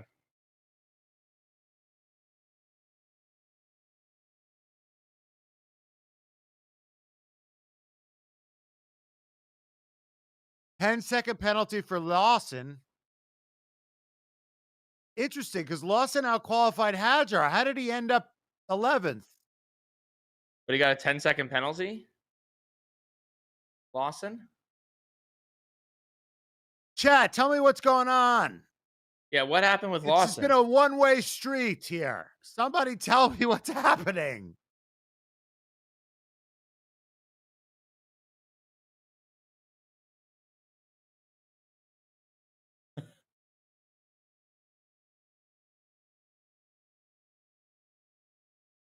That's the most like annoyed or emotional I've ever heard Oscar Piastri. There's a red light at turn 10. It's really annoying. I mean, this was supposed to be the race where Liam starts to put a hurt on Hadjar. Yeah. Not yet. All right, Norris 1.5 seconds behind Russell. What is it with this evil lighting they have? There was a shot of, I think, Lance Stroll walking into the garage, and they have like green strobe. Like they're really leaning into the Slytherin.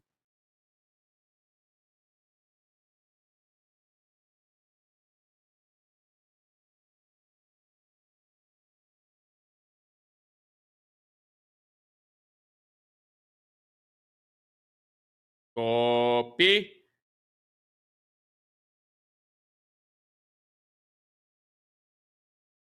All right, Lando's on his ass. Let's see how George Russell. They're telling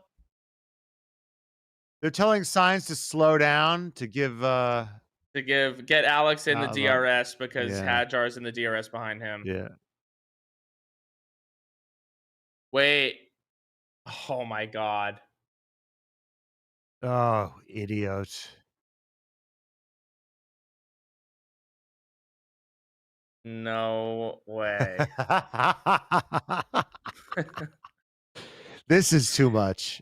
I mean, can he have a single race that's clean?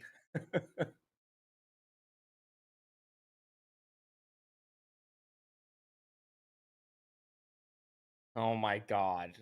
Not another like unassisted This is 5-second penalty. This is the second race with a penalty. Oh God. Just sloppy racing from him. Just sloppy.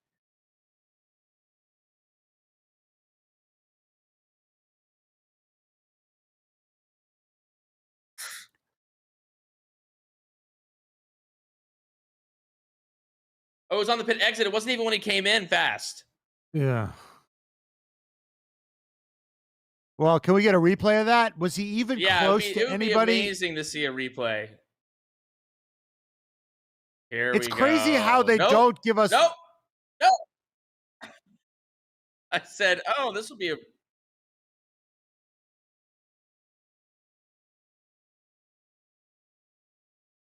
Wow, Ocon giving up the position.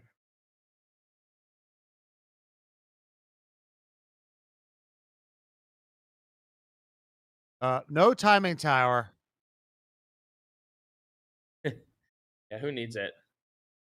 Yeah, wait, what happened to the timing tower? We don't Where are need you? the timing tower. Yeah, who Time is needs a an timing illusion, tower? Brian. Time is a freaking illusion. Wait, when am I going to get to see a replay of Lando's thing? They're not gonna show it. They don't have it. They're not gonna show it. They're not going to show the timing tower either. This broadcast, it's like, They had a whole week to figure this out. oh, and it's back.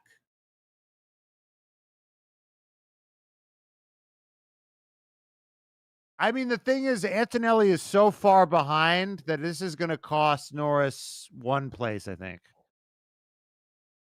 Well, maybe. He's now 3 seconds ahead of George. Well, if he gets ahead of the thing is, if he gets ahead of Leclerc, he'll lose that too. Yeah, probably. he'll lose that place. Yeah. Yeah. There's honestly no point of him even trying to do that. Really, he just needs to clear the gap to Russell. So now it's looking like that 5-second penalty at the beginning kind of did exactly its job. But it's just a matter of like, I don't want to see it happen on a 5-second penalty after the fact.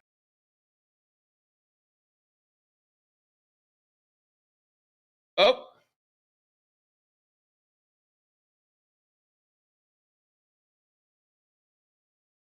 Yeah, I mean, I don't think Williams is being paranoid. Right. Sainz is like, I think you're being Here paranoid. it is. I think Oh, finally, 8 years later.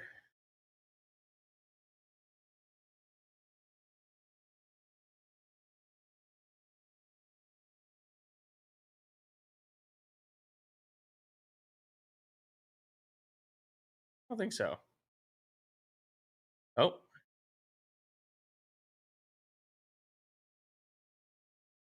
You can't even touch the tire? That looks clean to me.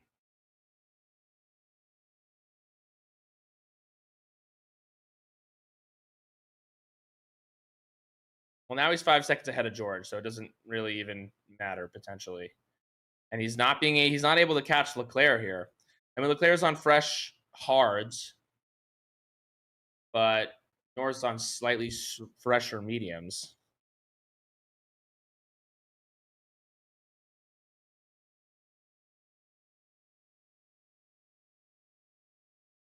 Oh my God, Hadjar getting on the tail of these guys is a recipe for a safety he's a car. menace. Yeah. I love when they switch like a 15th and 16th. It's like, who gives a crap? Babies, it does not matter. It does not matter. It's like when your kid is like, look, I made something. You're like, and that's really sweet for you. I made you dinner. And it's just from their plastic Betty Crocker set. I made for my mother's birthday, I tried to make her French toast because she loved it. Yeah. I almost burned the house down. I was like, Mom, I made you like the alarm went off, Yeah. but I was like, what Right, the right. hell is going on? It's like, happy birthday. Happy birthday. Oh, thanks, sweetie. You're gonna eat it? I don't Yeah. think so. I don't think so. It's very sweet though. All right. And no penalty for Lando.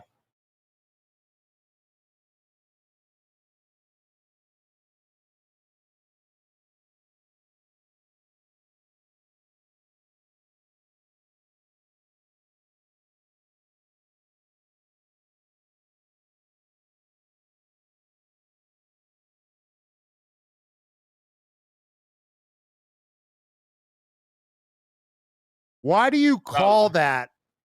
Yeah. Why do you call that unless you know? Right. It's I mean, obvious. These Lando fans It's are under investigation. What? Lando fans are fragile enough. Yeah. It's true. It's like, why are you indicting him unless you're sure? Jesus, just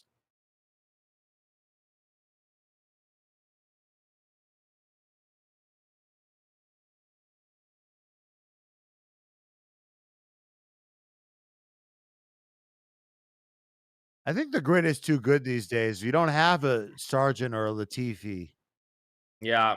to hurl it in the wall. You need Even Stroll doesn't really do that anymore. Yeah.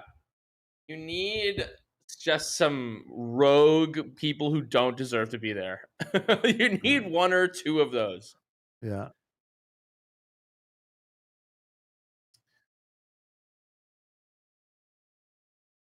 Wow. Alonso, Sainz is 22 seconds. That pack is like 22 seconds off. Yeah. Hamilton, Antonelli, right. And Hamilton, Antonelli, 14 seconds off. Look, and I mean, yeah, Russell's already fallen 8 seconds off of Lando. That's why he was like, think about a two-stopper.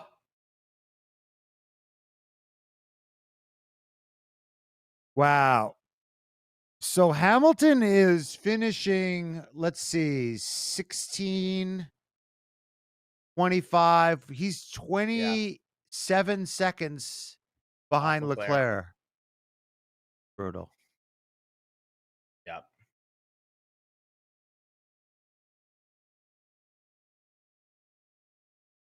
Yeah, bring Magnussen back. Yeah. Bring Magnussen. Yeah, Dr. J5 is right. Makes you miss K-Mag.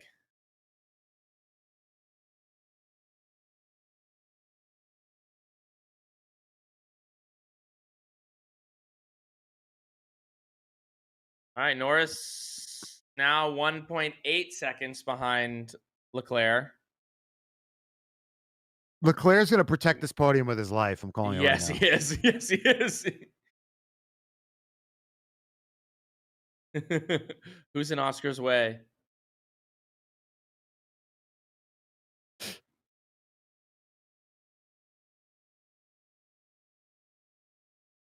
That is the angriest I think I've ever heard him. Yeah, I know. He's been. Needs to get out of the way. A little edge there. Way. Oh, it's doing probably. Oh, he's already past doing. Beautiful.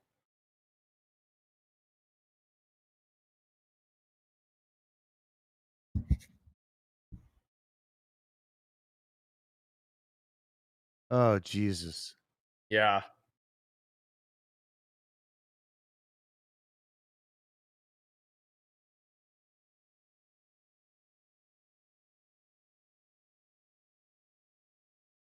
I think at a certain point, Yeah. if you're in last place, just retire the car. Right. Just retire the car. You shouldn't be. Well, you should be hampering the lead. If you get lapped on certain tracks, if you get lapped, your race is over. Ryan, but the sponsors, I don't care about the sponsors. I care about the race. You lose points if it's a DNF. Yeah, if you're getting lapped, you are out. Mercy rule. I shouldn't have to deal with back markers in my consumption of watching a race.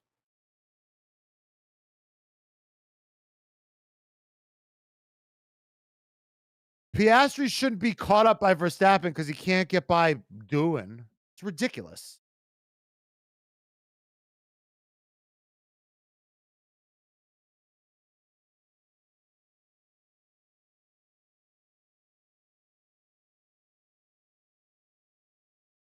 Why am I watching this replay?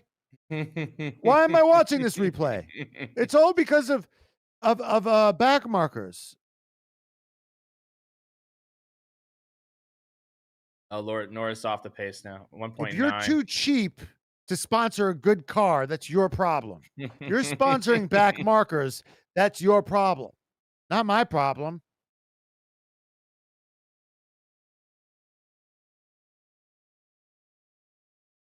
It's not like they show them anyway. If anything, they would show the cars being like,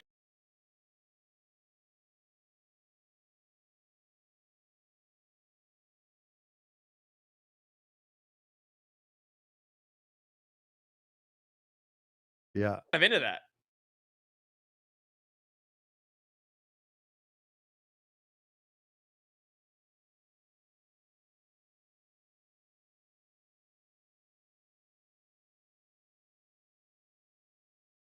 That's right, Jenny.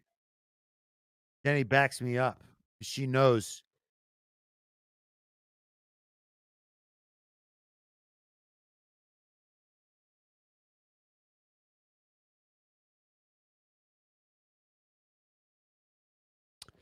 Russell's basically saying should have gone for a two-stopper. Yeah.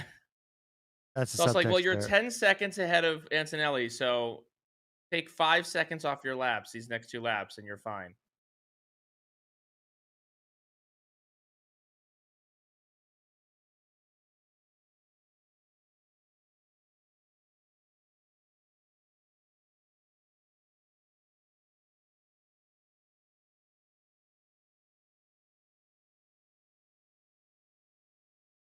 You think Norris? No, you think Norris is I going to don't get think I don't think Leclerc? so. No. Got 2 laps to do it.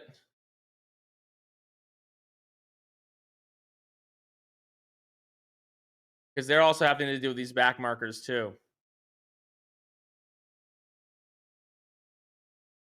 Yeah, George. I don't know what George is complaining about. Yeah.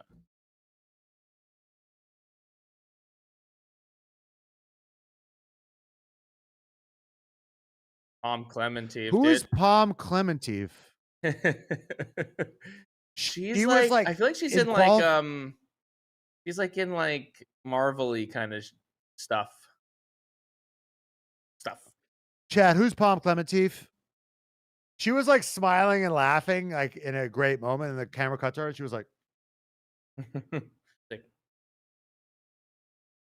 no, I'm serving. All right. Well, she's the insect in Guardians of the Galaxy. She's the blue one. Yeah. That's the worst part of that job. You get cast in a great Yeah. role and nobody knows who the hell you are. It's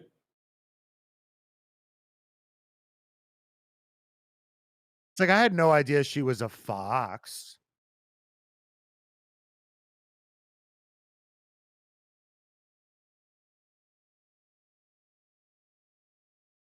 That's my problem with what's her face.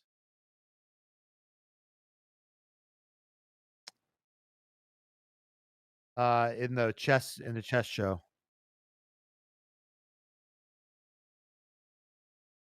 All right.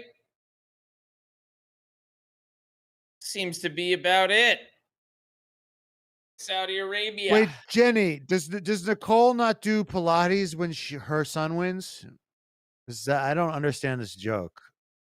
Yeah, that she stays up, maybe parties a little bit so that she doesn't she Nicole, can't hey, make I Pilates afterwards. think Nicole's about to be in terrible shape this year. Yeah. It's about to get loosened up.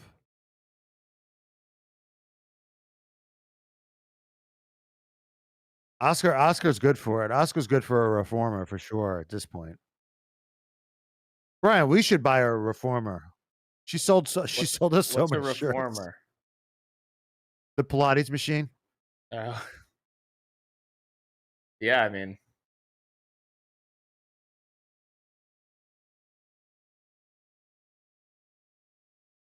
Oscar Piastri.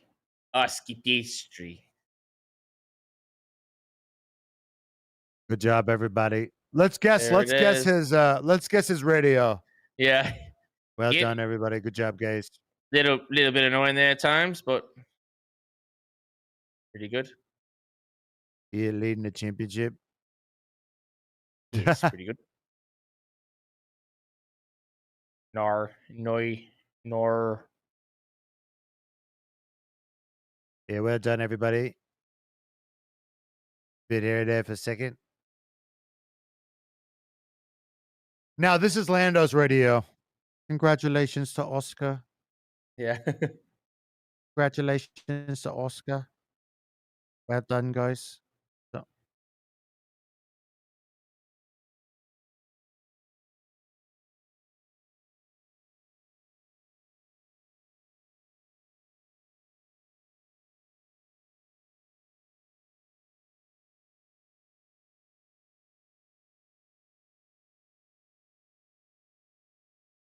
Oh, Hajar.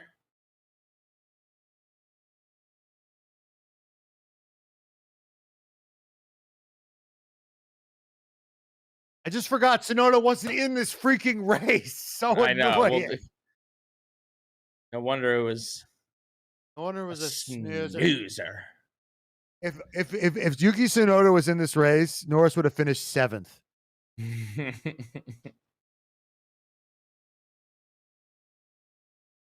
Oh.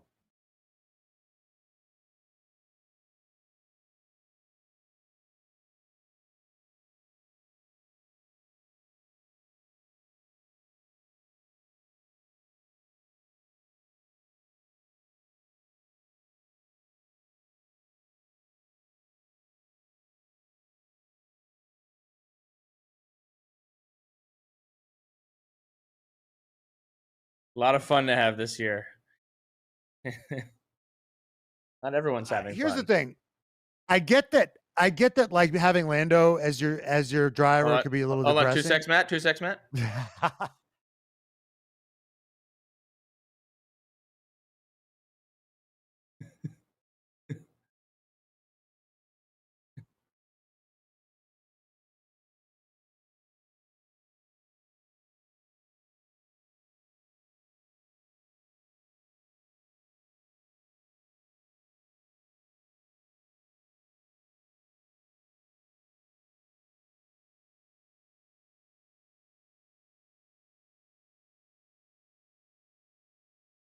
There we go. Mac's like, yeah, I did everything I can to cheat my way into winning that race. You can't polish a turd.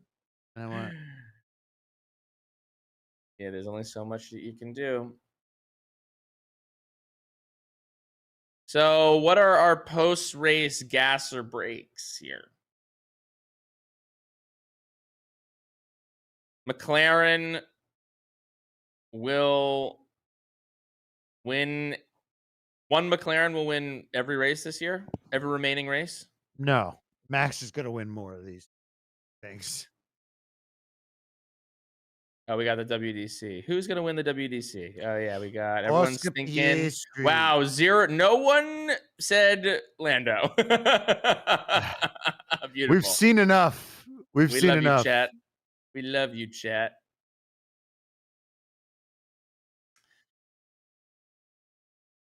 Here comes Oscar. Let's see how he celebrates. Let's see how Oscar celebrates. Remember, he almost fell one time. Bit of a klutz.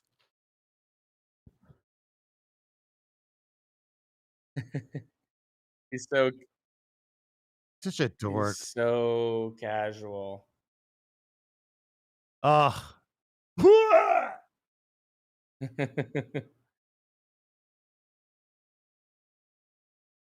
All right, let's do the next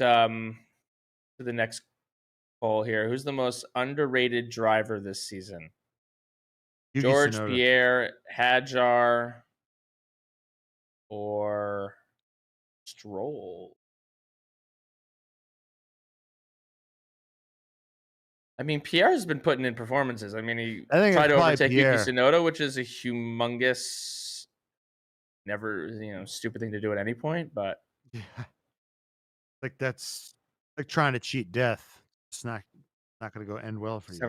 never gonna go well for you. Ooh, Leclerc looking sweaty in a good way. You know what's interesting is all these candidates are up against dubious teammates. Mm, Like, is right. Is that a coincidence? It's like that's the thing. Right. How Hard to good is say. that? If how good is that? The Alpine. You're right. Everyone's like, "Oh, Pierre's so great." It's like, is Pierre so great, or is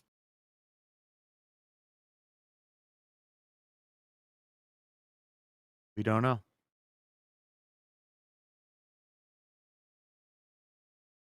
I think And last Hadjar question, probably. I would say Hadjar because Hadjar was. I mean, Lawson wasn't bad in the V carb last year, and Hadjar's been pretty good. But you could also argue that Lawson's had his head done in, and he's still adjusting to get back into his Right. V car. But he was pretty good against, Lawson wasn't bad against Yuki last year. Yuki's the best Right. driver to ever live. So Excuse me.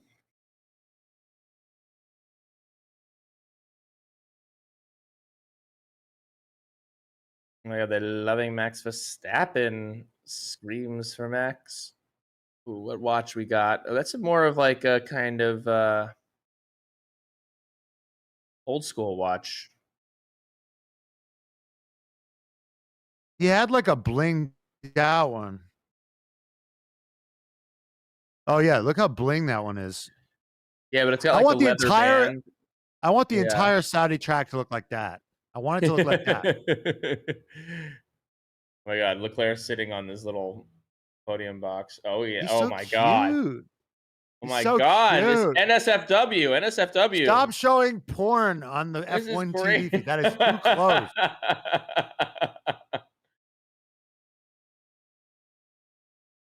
All right, here we go.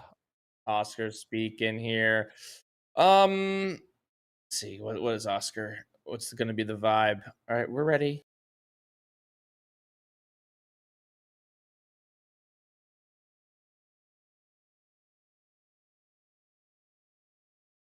No, it's pretty nice. I can't even do an Australian accent.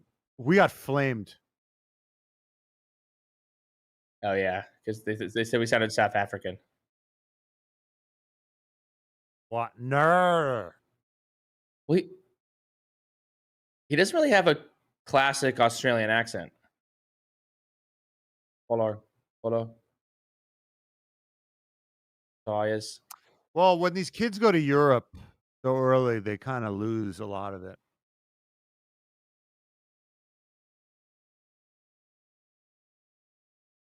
Like Ollie Behrman is from Essex. Right. It's like, you don't sound like you're from No, Essex. they have bro. weird accents because they don't grow up. What's interesting, period.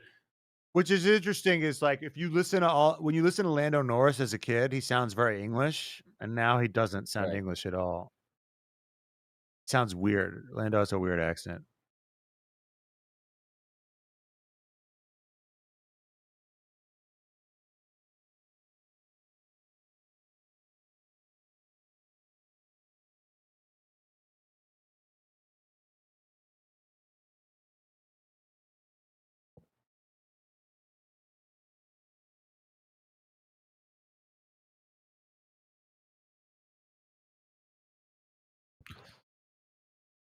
It's like when you really look at it, their necks are thicker than their heads.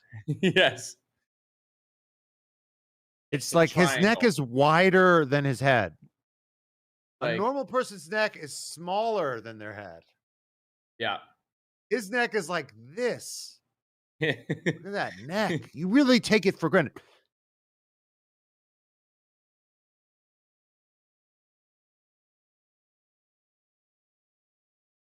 All right, we're gonna bring in Emily Selick now, senior writer at Motorsport, to talk race reactions and also Miami. Hey, Emily, how's it going? Good. How you doing?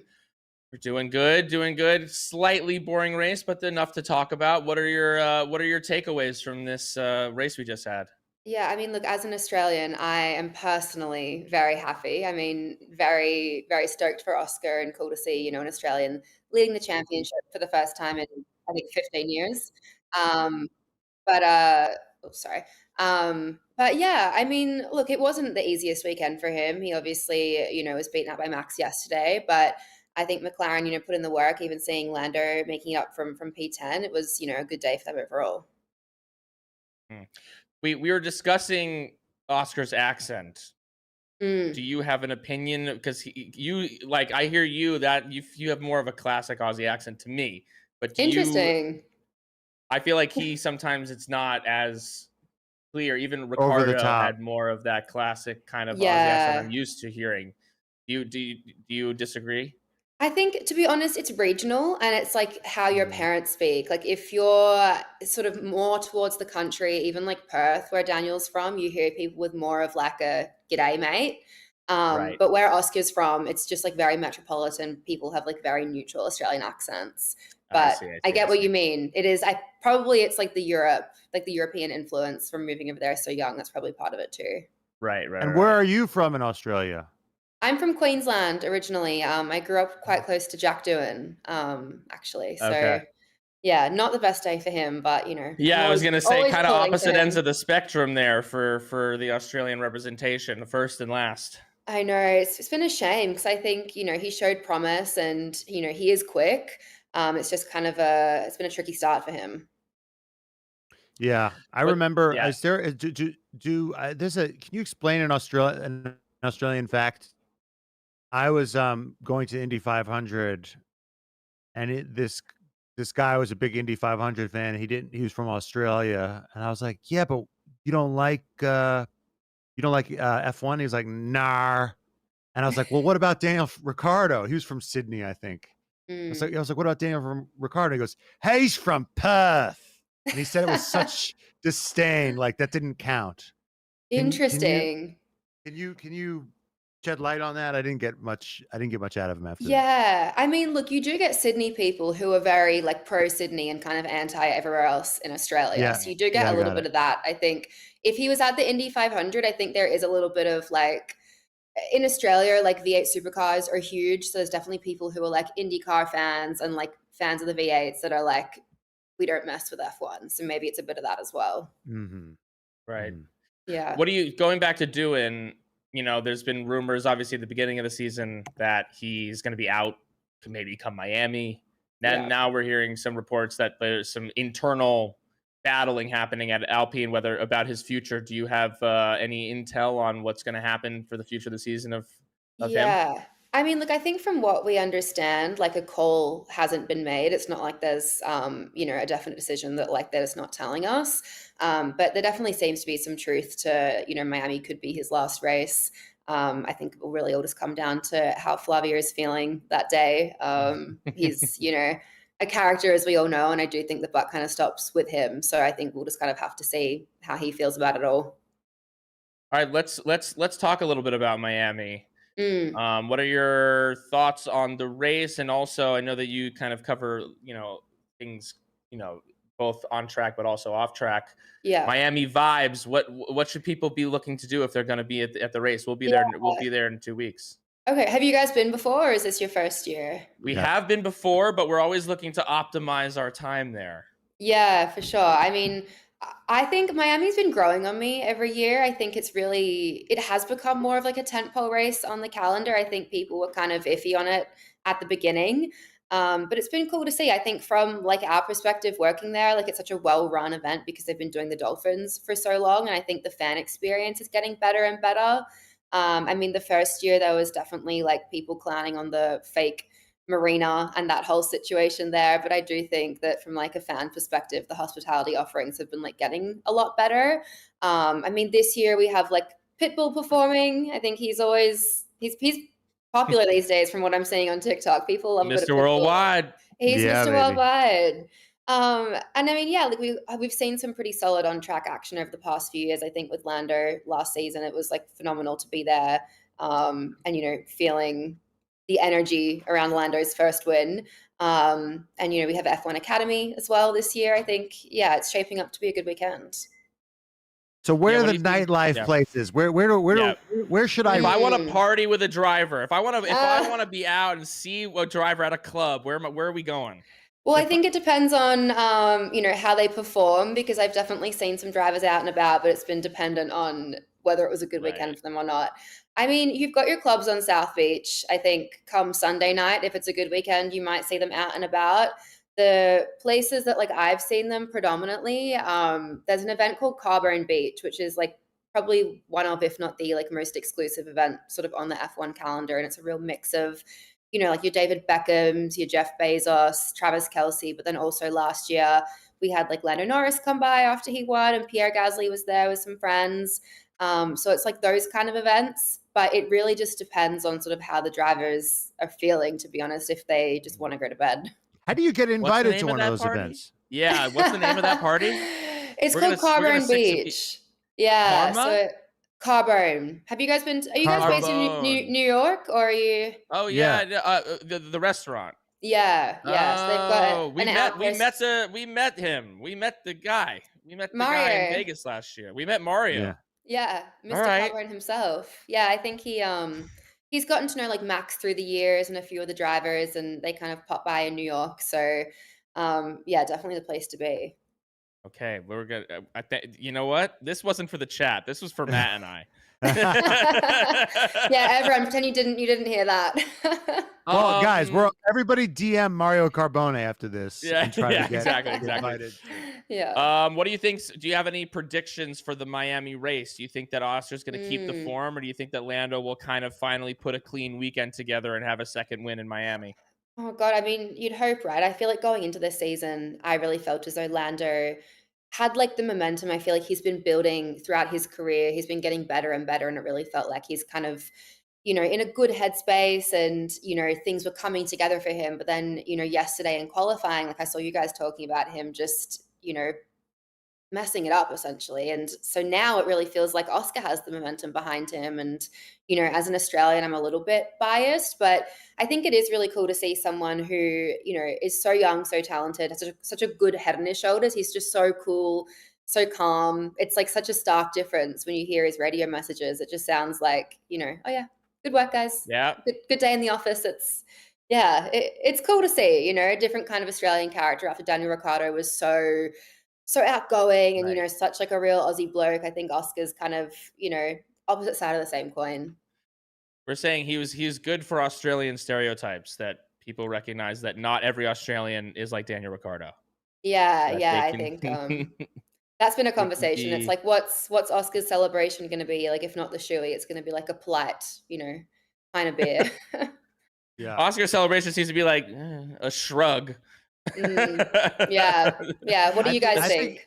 I think introverted Australians are feeling very seen by him.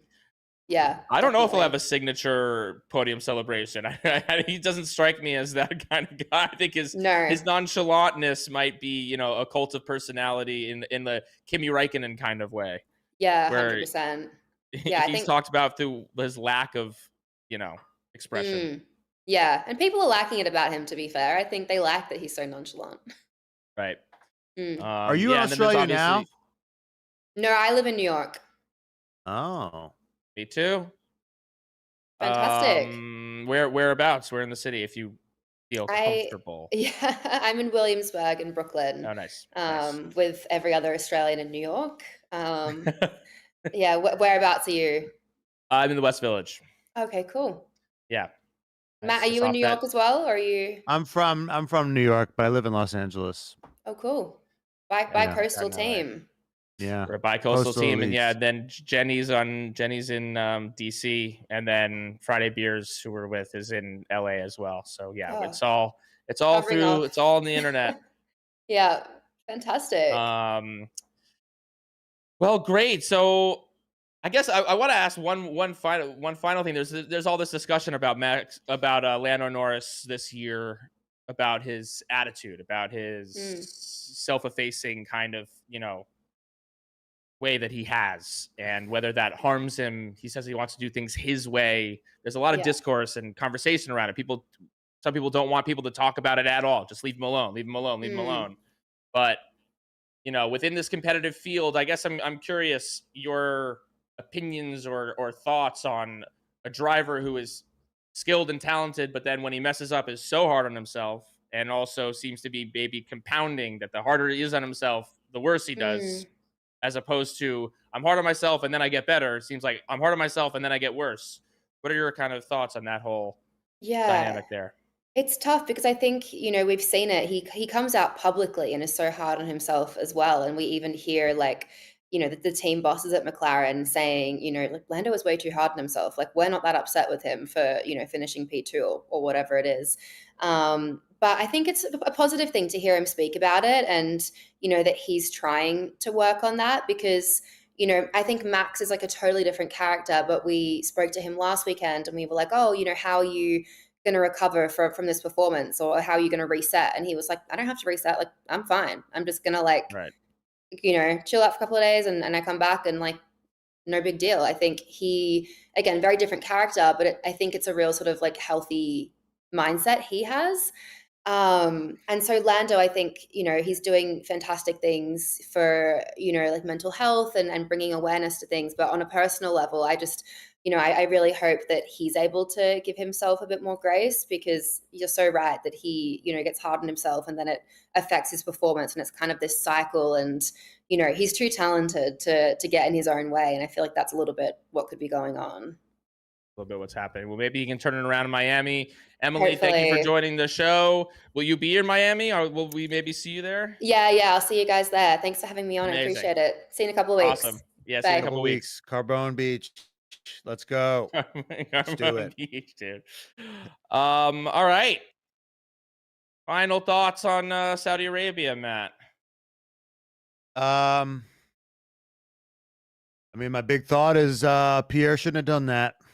Pierre Gasly shouldn't have done that. That was brutal. Yeah. Yuki was on for a podium, I think. That car had real pace. Yes. And that's my only thought. That's the only thought. That's my only thought. How about you, Brian? My thought is my thought that this make these tires degrade. What are you doing? They do. They go one side. They're doing one level softer than they did the previous year. I think they need to go 2 levels softer the previous year. I think Pirelli needs to make the tires worse. You're absolutely correct. Make the tires worse. Get rid of the. They thought they nailed the dirty air thing. They didn't nail the dirty air thing. You needed a mid-reg change. What is happening? Just and get rid of Jeddah. It's not glam enough. Give me the Mario Kart track. Yeah. Buy one less sports franchise and just give me the Mario Kart track. Yeah. Give it to me now. I agree. I will see as we were kind of talking to Emily, it seemed like Max Verstappen was so pissed off after that race. I don't know if you saw that I think he was mad about that penalty in the beginning. I think he thinks that he should have won that race. I think he drove off track. Matt, I don't think that I think that he's wrong, but he was pissed.